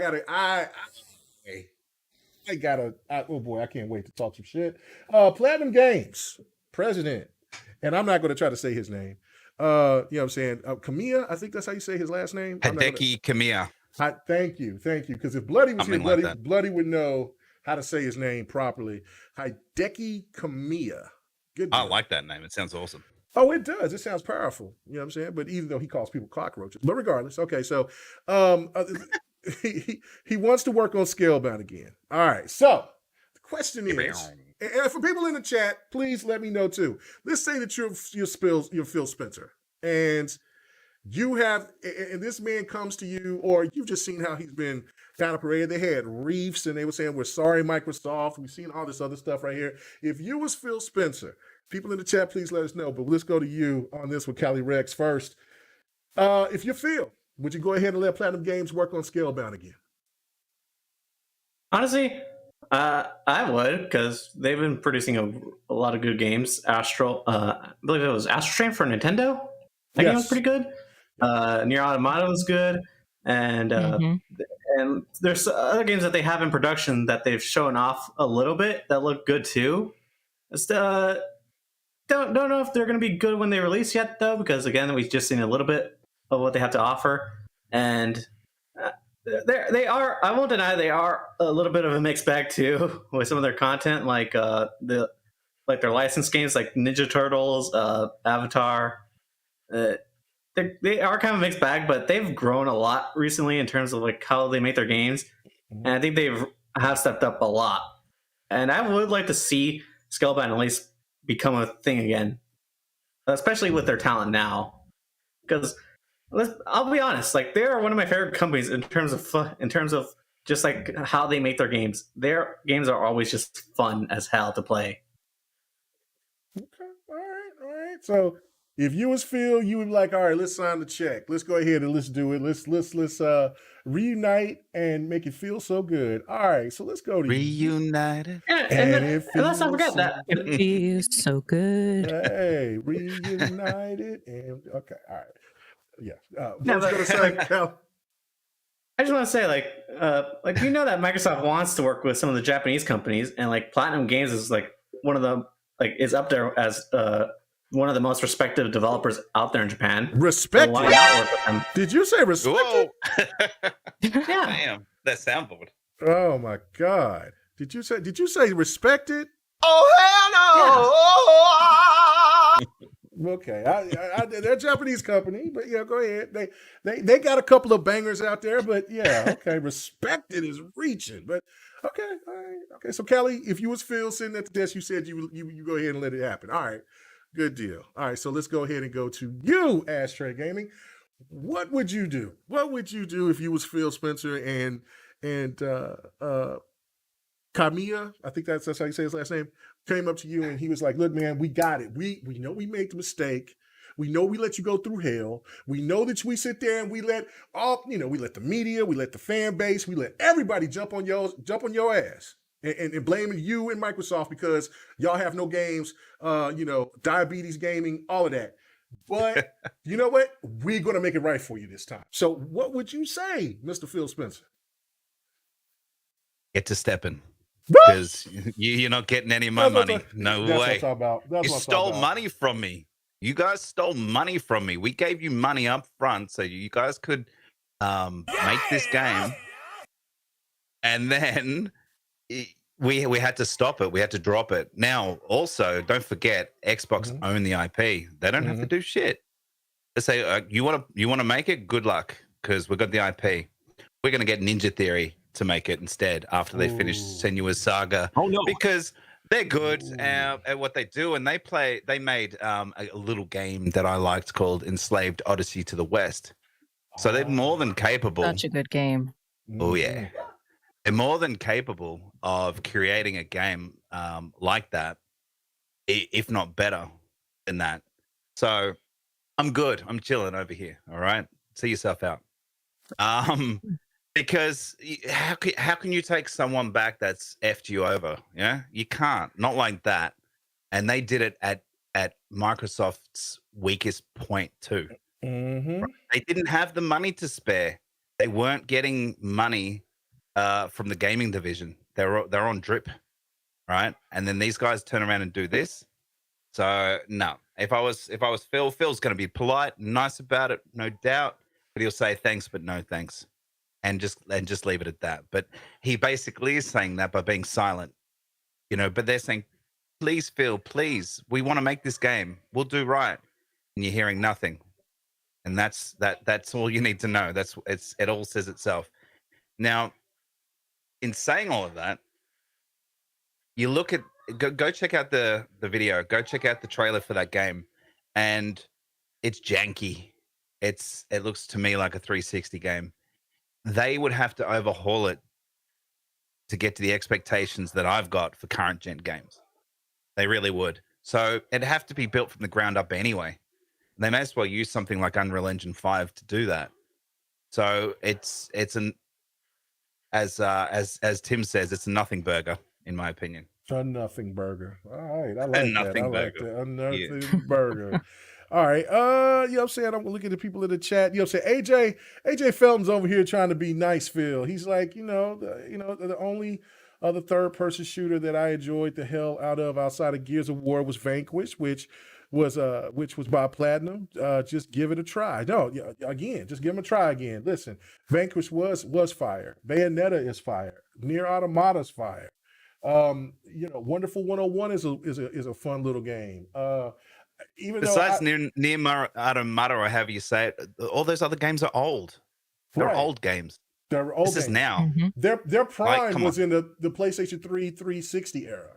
And before that, like I think maybe OG Xbox, PlayStation 2, anything. Look, I'm not saying that they're not good at making games. Nobody's talking about Babylon Fall. Hell, Callie is a PlayStation dude, and PlayStation / PC guy, or PC / PlayStation guy, because he's going more and more over to PC by the minute. But he didn't even know the name of the game that's going to be an exclusive on PlayStation. Babylon Fall. Like, nobody's talking about that game. No one. Forgot about it. See. Listen. Okay. They just haven't showed it off in a long time. I think they're taking their sweet time. Well, after what you've seen last year, wouldn't you take your sweet time? That game looked ashy. That game looked ashy as hell.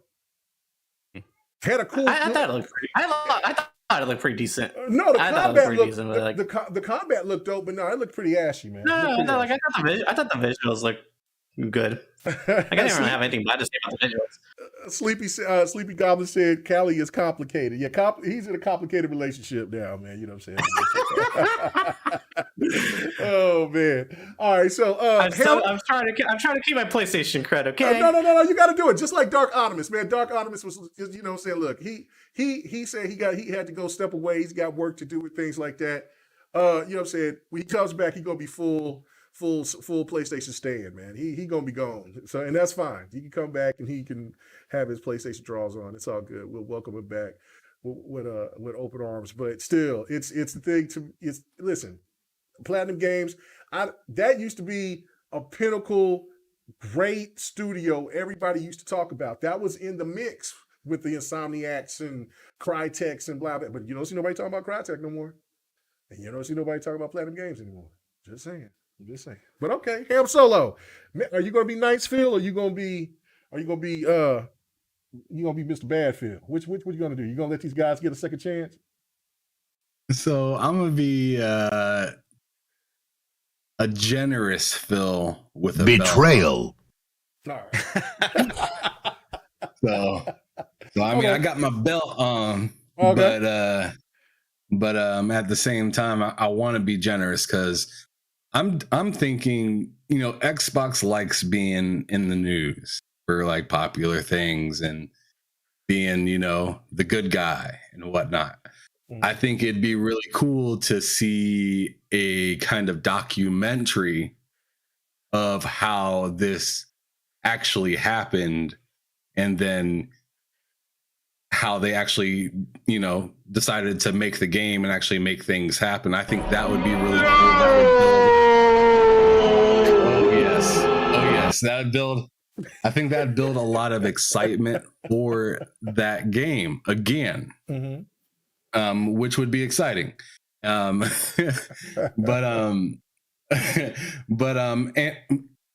here's another thing that I was thinking, like, maybe go ahead and, open up that checkbook and just go ahead and take them, buy them up. If you really want us to, play with you again, then be part of our crew and we'll watch over you.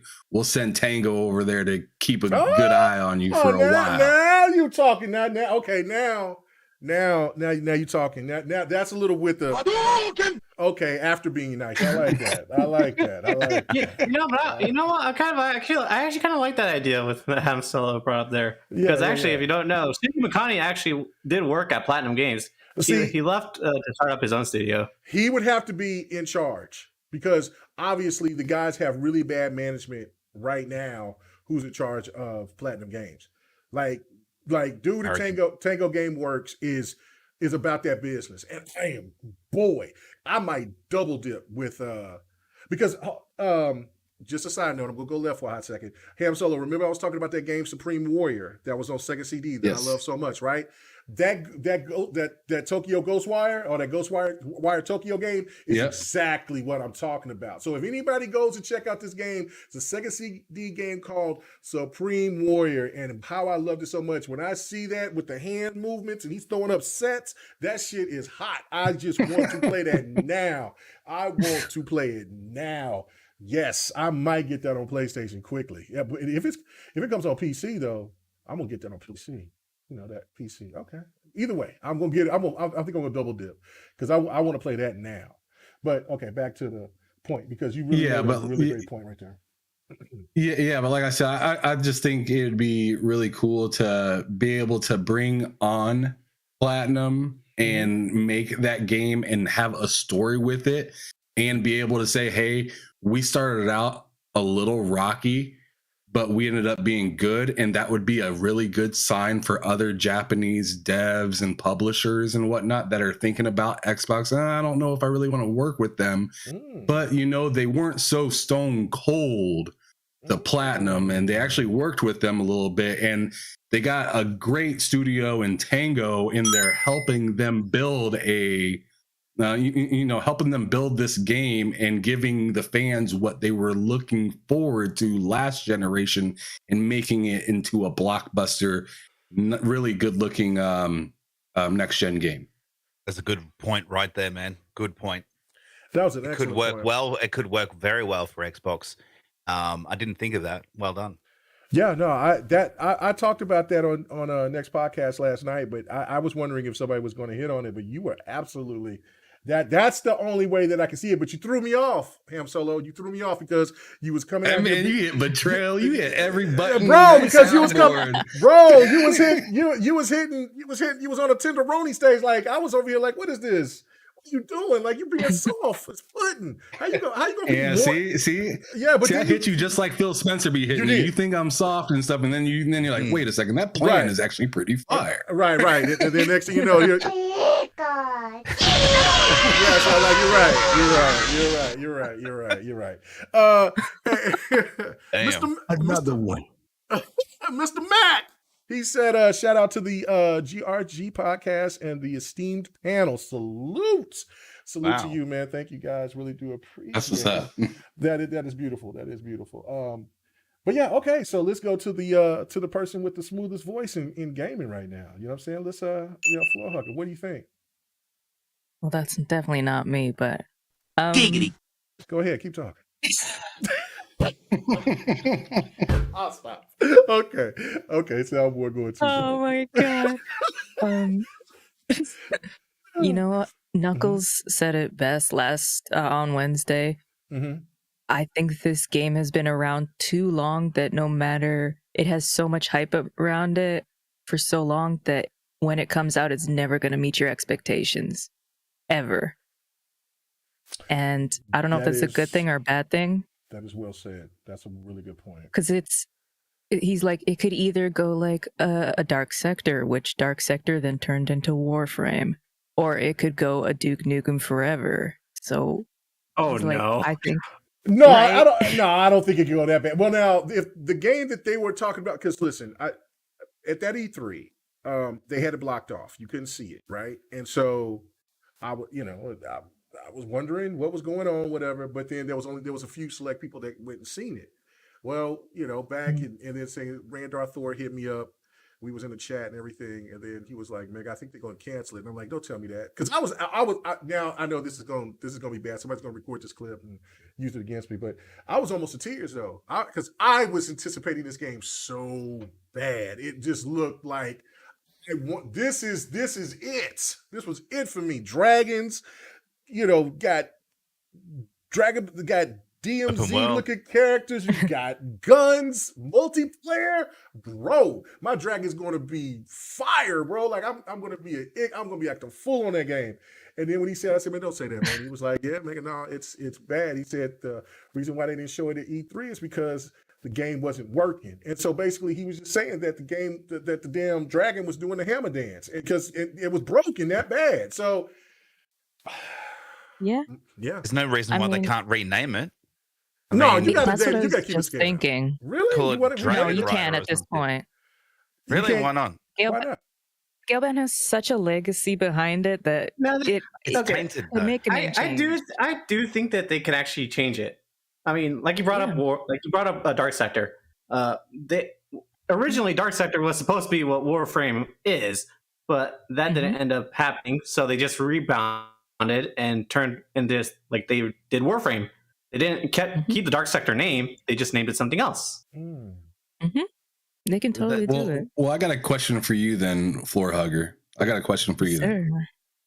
So, would you rather them just forget about this, let Xbox fans salivate wishing they had something, and then never really trusting Platinum? Because keep in mind, if Platinum decides to make a game for Xbox, this whole situation is just going to happen all over again, over and over again, until you pretty much get something that's comparable to Scalebound. So for me, I actually kind of think you might as well make it. And if it doesn't hit, then at least you can, put that to rest compared to we didn't make it and maybe it might happen, because people are just going to hold on to this forever. It's been how long now since you heard about Scalebound, and they're still talking about it. So I feel like, hey, this dude wants to work on the game.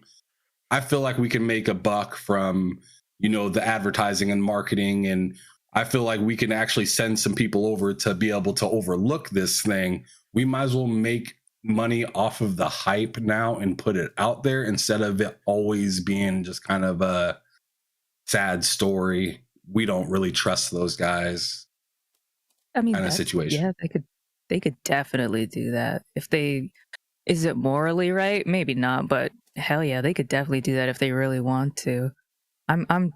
I've become one of those people that's been around so long. I'm waiting for Sleeping Dogs 2, for Dead Island 2 to come out, so I'm used to not getting what I want anymore. In a sad way. True crime while you're at it. Somebody, what a good game series. It was. P Firebird 77 said something that just perked up my ears. All right, so if you guys don't remember hearing last week that Xbox said that they were working on a Monster Hunter type of game, remember that? Mm-hmm. Okay, yep. So P Firebird 77 is saying something right here that just kind of made me like, oh. Yeah, Scalebound was supposed to be a Monster Hunter game with flying combat. Game could still be made by another name. You know what? I never thought about it that way. I always did. And I mean, just look at the monsters, how they react compared to Monster Hunter monsters. Well, I didn't play Monster Hunter at that time. I didn't play Monster Hunter until probably maybe a year later after that. Yeah, Bloody turned me on to it, told me to buy it. I told him, I said no, and I said I'm not interested. He's like, man, just try it. I said, all right. and then we played together a little bit, and then I fell in love with it. I need to go back and I need to finish that game actually. But yeah, Matt, I didn't even think about it that way.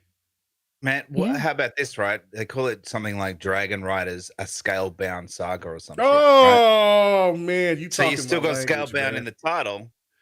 Oh, you damn. can continue that as a storyline, right? What? That would be epic because it's a different name, but it carries that legacy of that name, which would cause hype. And people would be like, I like that. Hang on a second. This could be like a 3 or 4 part game, or something. So look, there's plenty of things they can do. That sounds pretty hot, brother. I like the sound of that anyway. Throw some shade and call it Platinum Bound. Oh, see, there you go. There you go. Damn. This boy here. Someone wants to throw shade at Platinum today. Damn. There's so many games now that have come out. Like, if you really want a good flying dragon game, Century of Ashes is free to play. And it's a PvP dragon game where you can beat ass on it. What game is that? Well, not in that weird way. Century of Ashes. Oh, is that the Century game where of it's the online game? Yeah, I showed some gameplay Yeah. of that. That game is pretty damn dope. It's kind of difficult to try to learn at first, but yeah, that is a really cool game. You're right.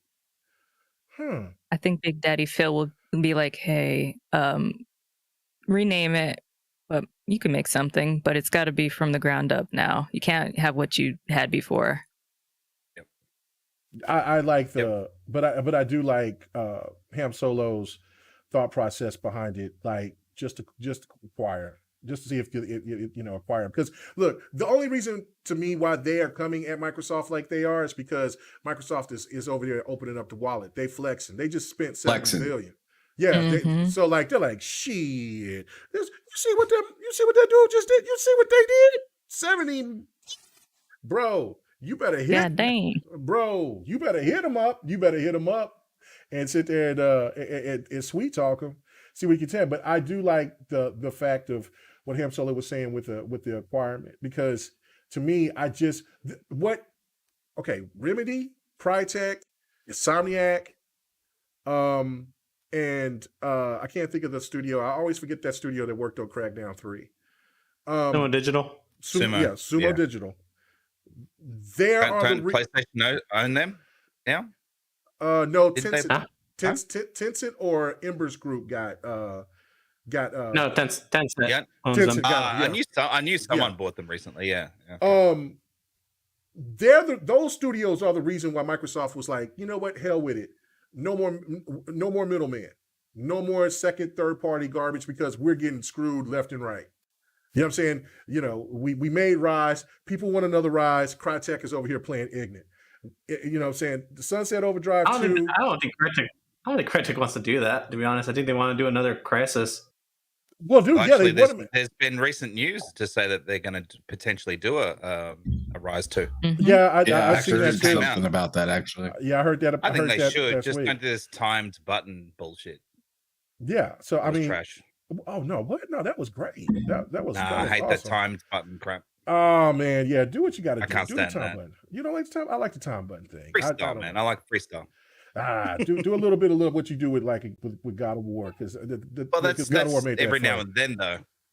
They had timed events or timed button presses through almost everything.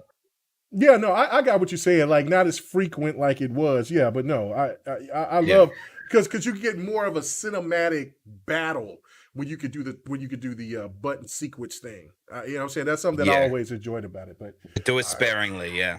Yep. All right. Okay. Indeed.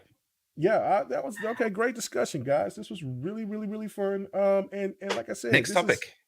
This is the last topic. That was the last topic. Oh man, really? That time flies. It did. It flew. That was it. Unless y'all want to have another topic. Did anybody play Sifu yet? I was gonna say something actually. Go ahead. Yeah. Did you guys hear about Martha is Dead for PlayStation? Yeah. Yes, I did. Oh, yes, sir. Yes. Yeah. Why? What? Okay. Yeah, what is going on with this censor stuff? I mean, it started off with DMZ 5, where they did show old girl's ass crack, and so they didn't want that. But so I actually saw something about this, and apparently the game is has some very violent descriptions about what goes on in the game. So I mean, I could kind of see why Sony censored it, but at the same time, really look at Kratos beat this man to death. There is a says where there is a line in there that says where you have to cut your own child's throat. I don't like that. It is grim. I got kids. It is very grim. That shit.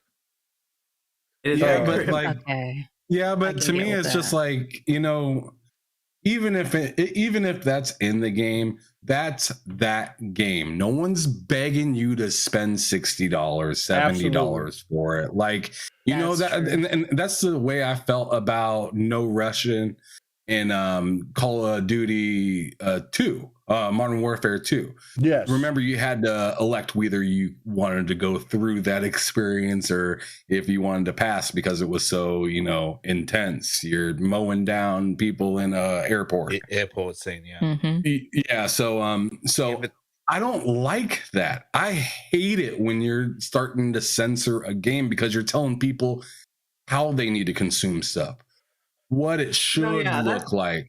And I really don't like that. I really don't like that. I agree with you. I don't think anything should be censored. However, with something like slitting a child's throat needs to be known before you purchase the game. Oh, for sure. Yeah. Sure. That's all I'm saying. I think that's true. Don't take it out. That's all I'm saying. Right. Yeah. Exactly. You have the option. Because to me, it's just like, no, exactly like I said earlier, like, I know Returnal isn't my kind of game. I'm not going to buy it and then complain about what it is. Like there's just no there's just no room for arguing on that point. So I don't really like that censoring is okay, and PlayStation's doing it specifically. It's coming out normally for the other platform. But it don't make any sense because when you look at The Last of Us 2 was as gruesome as you can get. Bruh. It was very, very graphic. And then Sony did actually censor that in Japan. A lot of games that go on to PlayStation in Japan are censored because the violence. They do censor a lot of violence in Japan specifically. I understand that, but they're censoring games in the United States now, and that is just crazy. And I'm like, that's just weird to me. Like, you can go back to. Listen, the game went off the shelves after a long time, but there was a game that was probably one of the most graphic games that you ever want to play as a fighter, which was called Thrill Kill. I had that game. I don't have it anymore. I was going to just say I do got a burnt copy. In my. I thought the original Mortal Kombat was the one that got a lot of heat for its violence. That was the more publicized title. Yeah, Thrill Kill made Mortal Kombat look like Pee-wee's Playhouse. Thrill Kill was bad. Go type up Thrill Kill, and then when you fight, and then when you're doing like their special moves, like me and my homeboy will sit there and still talk about Thrill Kill to this day of how wild it was, and so like if I can get that ROM up, because that ROM I still have the ROM for it. If I can get it up, I'll even googling it, I feel fucking.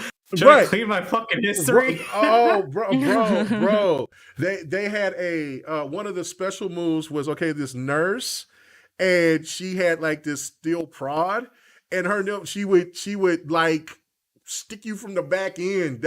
She would like multiple times until you bled out. Then like they did like a crazy Ryu and Ken character, but they had their body split in half and put on top of. Man, look, Thrill Kill was on a whole nother level. That was a PlayStation exclusive, and then that game had to be taken down because that game was just so graphic. But when you look at God of War, you look at, like, are you kidding me? You remember God of War 3 when you ripped off Helios's head? Oh, that was crazy! Like, what about the Punisher? Oh yeah, do you guys ever play the Punisher back in the day? Yeah, like never. Over here in Australia. They didn't cut the scenes out when you were like putting a drill through the dude's head and stuff like that, but they made it black and white so that it like sort of, Manhunt sort of desensitized it a little bit that way. But they didn't remove it. I just think that in certain circumstances that I don't think anything should be censored because it's up to the person purchasing the exactly the right. Look, I'm gonna go on a rant again, I think, but. Like the thing is that, they've got all these movies that have been out forever. Heaps of them from the 80s that were gory and violent, right? And they're always talking about video games being too violent. And, Brooke Shields' first movie, this and that. Fine, go type that up. Go talk that up and go see that about that movie. What happened was going on in that movie when she was only like 12, 13 years old. Come on, like, oof. Awful, awful. Just turn the Lifetime channel on for a day and tell me that video games are bad. Oh, now The you news talk on. about Put the news Hallmark on. Channel and all that garbage. Oh my god! No, I don't mean, do that if to they me. really do feel the need to censor things, they can just do it like Lust from Beyond recently got a Beyond M version that is like a censored version, and Agony got a censored version. Put out 2 versions of the game. But yeah, that's it. That's Yep. it. Because I got Like, if Agony, and you're really Agony that is uppity, wild. Have Agony you is played? wild. How far did you get in Agony? It was awful. I couldn't play it. It was very well. They patched it up pretty good, but when you see the stuff with the children, the babies, I'm like, are Oh, you kidding me? What? yeah. Lord. But I was like, See, man. I wish that, like, we're all clearly not for censorship, but I wish that I would have known that was in there, because that was a little like, oh, Yeah. okay. I was That's like, the thing, right? yeah, I'm like, what are we doing with this newborn baby? Oh, what? Yeah, Agony's That's what we're doing with it. That's what we're doing with it, really. And that they're wild. Like I would, if they said that they were Satan devs that did make that game, I believe it. They were on some other shit with that game. Because I was playing it, trying to show some gameplay, because I know a lot of people didn't get a chance to see it or whatever because it was broken, but for some reason it was working for me decent. It still had audio issues and stuff, but nobody's listening to it. But hell, I probably would have got flagged, because I mean, everywhere you go, there was some wild Easy. shit going. Everywhere you go in that game, I mean, was wild. those demon heads were shaped like something for a reason. Yes, they were.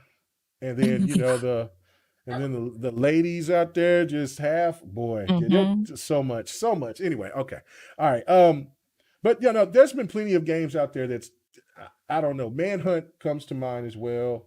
I mean, hell, Mortal Kombat 11, like that. I love that game. It's fantastic to me. But I mean, that's graphic as hell. Like, so if you can have that. Yeah, the censorship situation is really weird. I don't know why PlayStation is allowing not their own IPs can go as far as what The Last of Us 2 can do, but then yet with third and second party games, they want to censor those. And hell, when you have a game like with the little girl squirting water guns, Oh my God. like, I mean, come on now, stop it. Okay, so. It also depends on regions. Each country and region have a different, laws on and rules and things on certain violence or sexual content. So yeah, they got to walk a fine line when it comes to, these games are global, right? So they still got to be careful on certain regions. So yeah, I feel like when you do it surprised. just for one, I feel like when you do it just for one system, though, I don't. It's a weird exactly look. quite understand it, because it's just like to me, remember Mortal Kombat, green blood, red blood. So you get Nintendo, yep. Like you feel like you just feel as the person that buys it that you're getting less. I do believe there was what a the cheat game code or is. something though, back on the Nintendo where you could turn it from There green was. to red back to red. Yeah. Yep. There was, but I mean that's not Just what how old most people aren't looking up those cheat codes to do that on a regular basis, unless you're a big time gamer. Like myself, I was on Cheat Code Central and Cheat Planet, all that stuff back in the day. So but yeah, I mean, when I went to my cousin's house, he didn't know any better. He was just playing the game, and I was just like, that green blood looks a little crazy, bro. Right. And hot coffee was excellent code. Anyway. Oh yeah. Oh man. And then especially you got Grand Theft Auto and you advertise the hell out of that game, but yet you want to, I don't know. So it is what it is. Yeah. This is the same company that put The Life of Black Tiger on their official YouTube channel and was like heavily marketing that mobile looking game. That is true. That is true. No So the comment. decisions they make are weird. They definitely they capped for that game hard. Game of the year, man. Game That's of the why. year. Game of the year. And then Callie sounded like he was one of them. Nothing's gonna replace neck, baby. Oh man. Knack. I wonder, you think they'll make another knack? You think they'll make another knack? No. Hell no. Oh, no, man. They might No make way. another knack. All Time right. for that is sailed. Yeah, I think it's sailed. But all right, guys. Okay. The goat has been laid to rest. Yes. Is there anything else anybody want to talk about? Because it's up to y'all. Because I'm good. But I was trying to be respectful. But people want to still talk. That's fine. I love it. You know what I'm saying? As my boy Still Rain would say, if you like it, I love it. You know what I'm saying? So if anybody else got a topic that they want to bring up before we get out of here? All right. Okay. So y'all doing that. All right. Y'all done. Nah. I got mush brain. I can't think. You can't think? Oh, you sipping over there? You got dull beverage? No, I'm just old and forget everything. Oh, okay. Well, yeah, that tends to happen for me as well. So, all right, guys. Well, thank you so much, panel, for coming through. This is all guests, man. Really do appreciate it. So let's start off. We'll save the golden voice for last. But let's start off, man, with Cali Rex. Man, this the 11-year-old. He just turned 11 by the end of this podcast. We should have. What's happening, man? Good deal. Oh wow. Anyway, Cali Rex, where can they find you at, brother, man? Thanks for stopping through. You guys can find me at Twitter at CaliRex01. You guys can find me at my own channel, CaliRex. And I do a lot of streaming and a lot of videos I upload. And I will be bringing back my podcast this month. Hopefully I'll bring it back soon. Just don't have a specific day I'm going to bring it, But yeah, and I'm going to be streaming on Twitch soon. So yeah. And also, it's been a pleasure talking with you, Ashtray. Finally glad. Yeah, man. Good to finally talk to you. Yeah. You go back and forth a bit on Twitter, but you're always cool, man. Yeah, you too. And it's my first time meeting you, Floor Hugger. Pleasure to meet you. Nice to meet you too. Oh, I thought she was going to Hopefully do we this meet too. again, and I respect your opinions. You have great old takes. I mean, you love Assassin's Creed and Anthem, so you're like top for me. He don't like Anthem. Oh. He didn't like Anthem. He didn't like Anthem. No, he's gonna like it. He likes it. We don't take slander. Yeah, no slander. Now listen to him. He want to try to be a gentleman. Listen to him. He's over there. He is a gentleman. Oh my! Leave him alone. Oh man, he's 11. You're right. I don't need to be picking on the children. All right, he's young. He is very young. He's young and tender. That's all right. No, thank you, Scotty Rex. I do appreciate it, man. Ashtray Gaming, man. Thank you, brother, for stopping through. You know what I'm saying? Listen, man. It sounds like the kids got up. They're ready for I don't know, a snack or something. Did you hear him? Yeah, I did hear him. Look like your plan didn't work. It got foiled, but hey, man. Yeah, they're Children crazy, have- man. 8 and 6 years old, so you can't keep them down. They're full No. of energy. It's Full all of good energy. though. Aw, They're all Yeah. good. adorable. The missus is out at work, so she's cutting hair. She's a hairdresser by Oh, trade, nice. so I get free haircuts. Have for the last 20 years, so all good. But yeah, I mean, most people know me, especially on Twitter. A lot of people don't like me on Twitter, but hey, it is what it is. I Welcome like to the stir the club, pot. brother. You'll get used to it. Oh, I'm used to it, man. I like to stir the pot, and I do it to get a reaction. I usually just get blocked, so maybe I should rethink that. But anyway, I'm Ashtray Gaming on Twitter, on Xbox, on PSN, and on YouTube, where I've got my own channel where I've started doing videos. It's a work in progress. I'm learning. It's a self what do you call it? Like a self progression. I'm doing this not to get famous and popular and all that kind of stuff. I'm just doing it to become better at public speaking and try and be, more engaging and actually speak more, because I don't talk that much. I usually just listen to people and let them rant on and stuff. So I've got to learn to embellish and talk and try and fill some time up with nonsensical shit. So like what I'm doing right now. So anyway, you can check out my videos. My latest one got 109 views. Hell And it's yeah, about that's what I'm that- talking about. Hell yeah. And it's about that BS article that the Sun released, saying that everyone's selling their Xboxes. They're rushing to sell their Xboxes because of the Bungie acquisition. So you should check that video out. I'll take Oh the yeah, piss that's out right, of that because they article. got Halo now, right? Like PlayStation got Halo. Yeah, exactly. They got Halo, and so Xbox is rooted, and we have to all sell it just to move Yeah. over. So I broke that silly article down.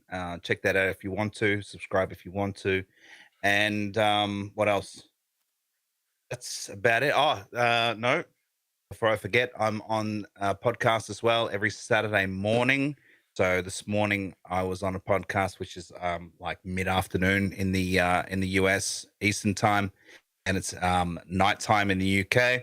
But I'm a part of the Gamers Initiative podcast with Elite and Red Dead. She's awesome. Again, get her on to this podcast, man. She's awesome as well. And we're trying to build that up. And fingers crossed, next week we're trying to get the big Randolph Thor on. So if I can secure him, we'll have a show. We're gonna have to move it to Sunday to make sure we fit in with his time, because he has a podcast on the same time we do, which kind of keeps our numbers a little bit lower than we'd like. But hey, we'll get there. And thanks for having me on. I really appreciate the offer. Happy to come on as long as it suits me, and I can juggle the kids and the wife and stuff. I'm always happy to be a part of your panel. Okay, Meg, I really appreciate it. Thank you. Man, I appreciate you coming on, man. And yeah, anytime that you feel free to want to say, hey, man, I want to hop on, man, just let me know. You know what I'm saying? Because, I mean, we always got room for everybody that's on the panel, man, to come in and just chop it up with us. I definitely do appreciate it. So no doubt. Will do, man. I appreciate that. I don't usually just reach out because I don't know. I kind of sort of sit back and go, I don't know. Change that. Change that. Ham Solo will let you know for sure. Like, just change the ideology, man. Just, you know what I'm saying? Just reach man. out. Yeah, reach out. All right. Let's go. All right. Speaking of Ham Solo, man, appreciate you coming through yet again, brother, man. You know I'm going to hit you up again at some point. And again, it's the same. The offer still stands for you as well. It's like, man, anytime you just feel, you know what, hell, like, you hit me up in a little bit, or man, I just want to be on a show tonight. So just, all you got to do is just let me know, and you got a spot, brother. But where can they find you at? All right. So there was a delay. I was like, what happened? He was muted. Oh shit. All right. No. I got this. So you can find me on Twitter at HamSolo05Gaming. Hit me up if you want to be on the show sometime. Behind them sticks, I like to talk to all different types of people throughout the world about gaming, where you came from, what you enjoy, what you're looking forward to, and also about stuff that's happening within the community at the moment. But anyways, if you want to check out any of those episodes at all, just to see if maybe you're a good fit or whatnot for it, you can check out TSWS Gaming on YouTube. It stands for They Said We Said, TSWS Gaming. Hit me up, like I said, if you want to be on the show sometime. But check out the content, see if it's something that you like. Here next week I'm gonna be having Gaz on, and like I said, at the beginning of next month I'm having Miles Dompierre on as well, with some other really dope people in between, but I'm still kind of booking stuff and whatnot. So just holler at me. Oh yeah, and as a heads up, I'm also going to be on Damage Per Second with Slow Mo Backslap and Gaming Forte, I believe next Thursday. Nice. So if you want to watch me trip over my words some more, you can check me out there. All right, man. I love the fact that you guys starting to be on other people's podcasts or be members of other people's podcasts. I love that, man. I do that because I seen our boy Mr. Wolf over there with Boom in them. That was really cool. Yeah, so you know what I'm saying. So he was on there just a couple of days ago too. Yeah. So that was what, to me, it's one of the things. It's just like, you know what, it is what it is. I do appreciate it, and it also makes me know that people pay attention to what I'm doing too. So, so that, you know what I'm saying. So, but so that's a good thing to know. But. Yeah, but thank you. And last but not least, man, Floor Hugger, man, really appreciate it. First time on here. I will definitely hit you up again. And anytime that you feel like you want to, because we do have a honorary lady or two that comes on here. Sometimes we have Mitchie come on every once in a while. I will definitely. I wasn't going to hit her up this week because it's Super Bowl week. She's really big into football, and I didn't want to have a conversation about my Rams going to the Super Bowl. So, because she might have gave me a bad vibe. It's all good vibes, man. I got to get these good vibes. But our girl D, she didn't feel good. So, man, that would have been just a great discussion to have you on. But yeah, I hope this isn't the last time, man. Where can they find you at? I'm again so thankful to be here and meet all these handsome boys tonight. Oh man, listen to that. Great fucking topics, great people. Like, I love that we kind of all have a consensus but don't agree on everything, because that would be boring as all hell. But you guys are awesome. I love you guys. The voices on here are sexy, not just mine. And you guys can find me at the Floor Hugger. Everything, all my social media is at the Floor Hugger. I did get a new role in my GTA RP server, so I'm starting to stream some of that shit. That is fun. But if you want to see me be weird, I am at level 1 saying reckless shit all the time, getting caught out, saying things, and saying things weird that I can't pronounce, or saying things the way I grew up, like aluminium instead of whatever you guys say. Hey, listen, I say aluminium as well. Hey, listen, when I fuck up on something, I say, let me be country, because I'm from Oklahoma. So it's like, for me, I can get away with it. So I don't know what part of the country you're from, but that kind of gets a little slide. Canada. Oh, you're from Canada. Okay. All right. Sir. Canada. Yeah. Canada. What you talking about? But boot. Yeah, these guys are awesome. I dated a girl that was from Canada, but damn sure didn't have a sexy voice like yours. But that's all right. You know, sit there and. I mean, we just have a lot of sexy people that do questionable things as they get older. Looking at you, Aunt Lady Evangeline Lilly. But that's another topic. I'm excited to be here, and I'm excited to be back. You guys are awesome, and I can't wait to come back and hang out with you guys again. Oh yeah, that'll be great. And then we even got Verge Brizzle. He gave a super chat, says, "Come back to let me do it because this is Verge over here trying to Mac. Come on back to GRG. Your radio voice, Floor Hugger, is what we're waiting for." That's what he wants. That's how he got to do it. Trying to Mac. That's what he's trying to do. So okay, anyway, but when you do it like that, you're gonna put me out of a job. Oh no, I can't do that. Did you see how smooth that was? You know what? I do get called up. That was so smooth. Anyway, all right, man. Let's get the hell out of here. I gotta put my boy not Cali Rex, but Ashtray Gaming's information in the link in the description. But please, thank you guys. Check it out.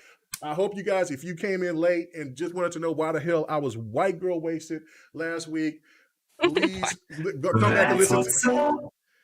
Wow, but you'll understand why if you go back and listen to the show. But thank you guys so much. We will see you guys next week. Hopefully, I'm in such a giddy ass mood because of the Super Bowl, but I don't know. There will be no fight night this Sunday because your Rams are gonna lose. If they fucking lose, I don't know what I'm gonna do. I'm just gonna. I don't know. My heart's gonna be broken. But anyway, thank you guys so much. Drunk. I might get black man drunk on if they fucking lose. I don't know what's gonna happen. But anyway, horns down. No doubt. All right, guys. Thank you so much. Have a good night. God bless. Remember, get your ass vaccinated. If you ain't, man, you know what I'm saying? Because look, I'm ready to live through you guys. You know, I'm a married man, but regardless, I want y'all to get out to party. And you know what I'm saying? And do the pants off, dance off. You know what I'm saying? So come on, man. Let's get this stuff going. Let's get this world back in order. All right, guys. Everybody have a good one. Peace. Peace out. Bye. Peace out.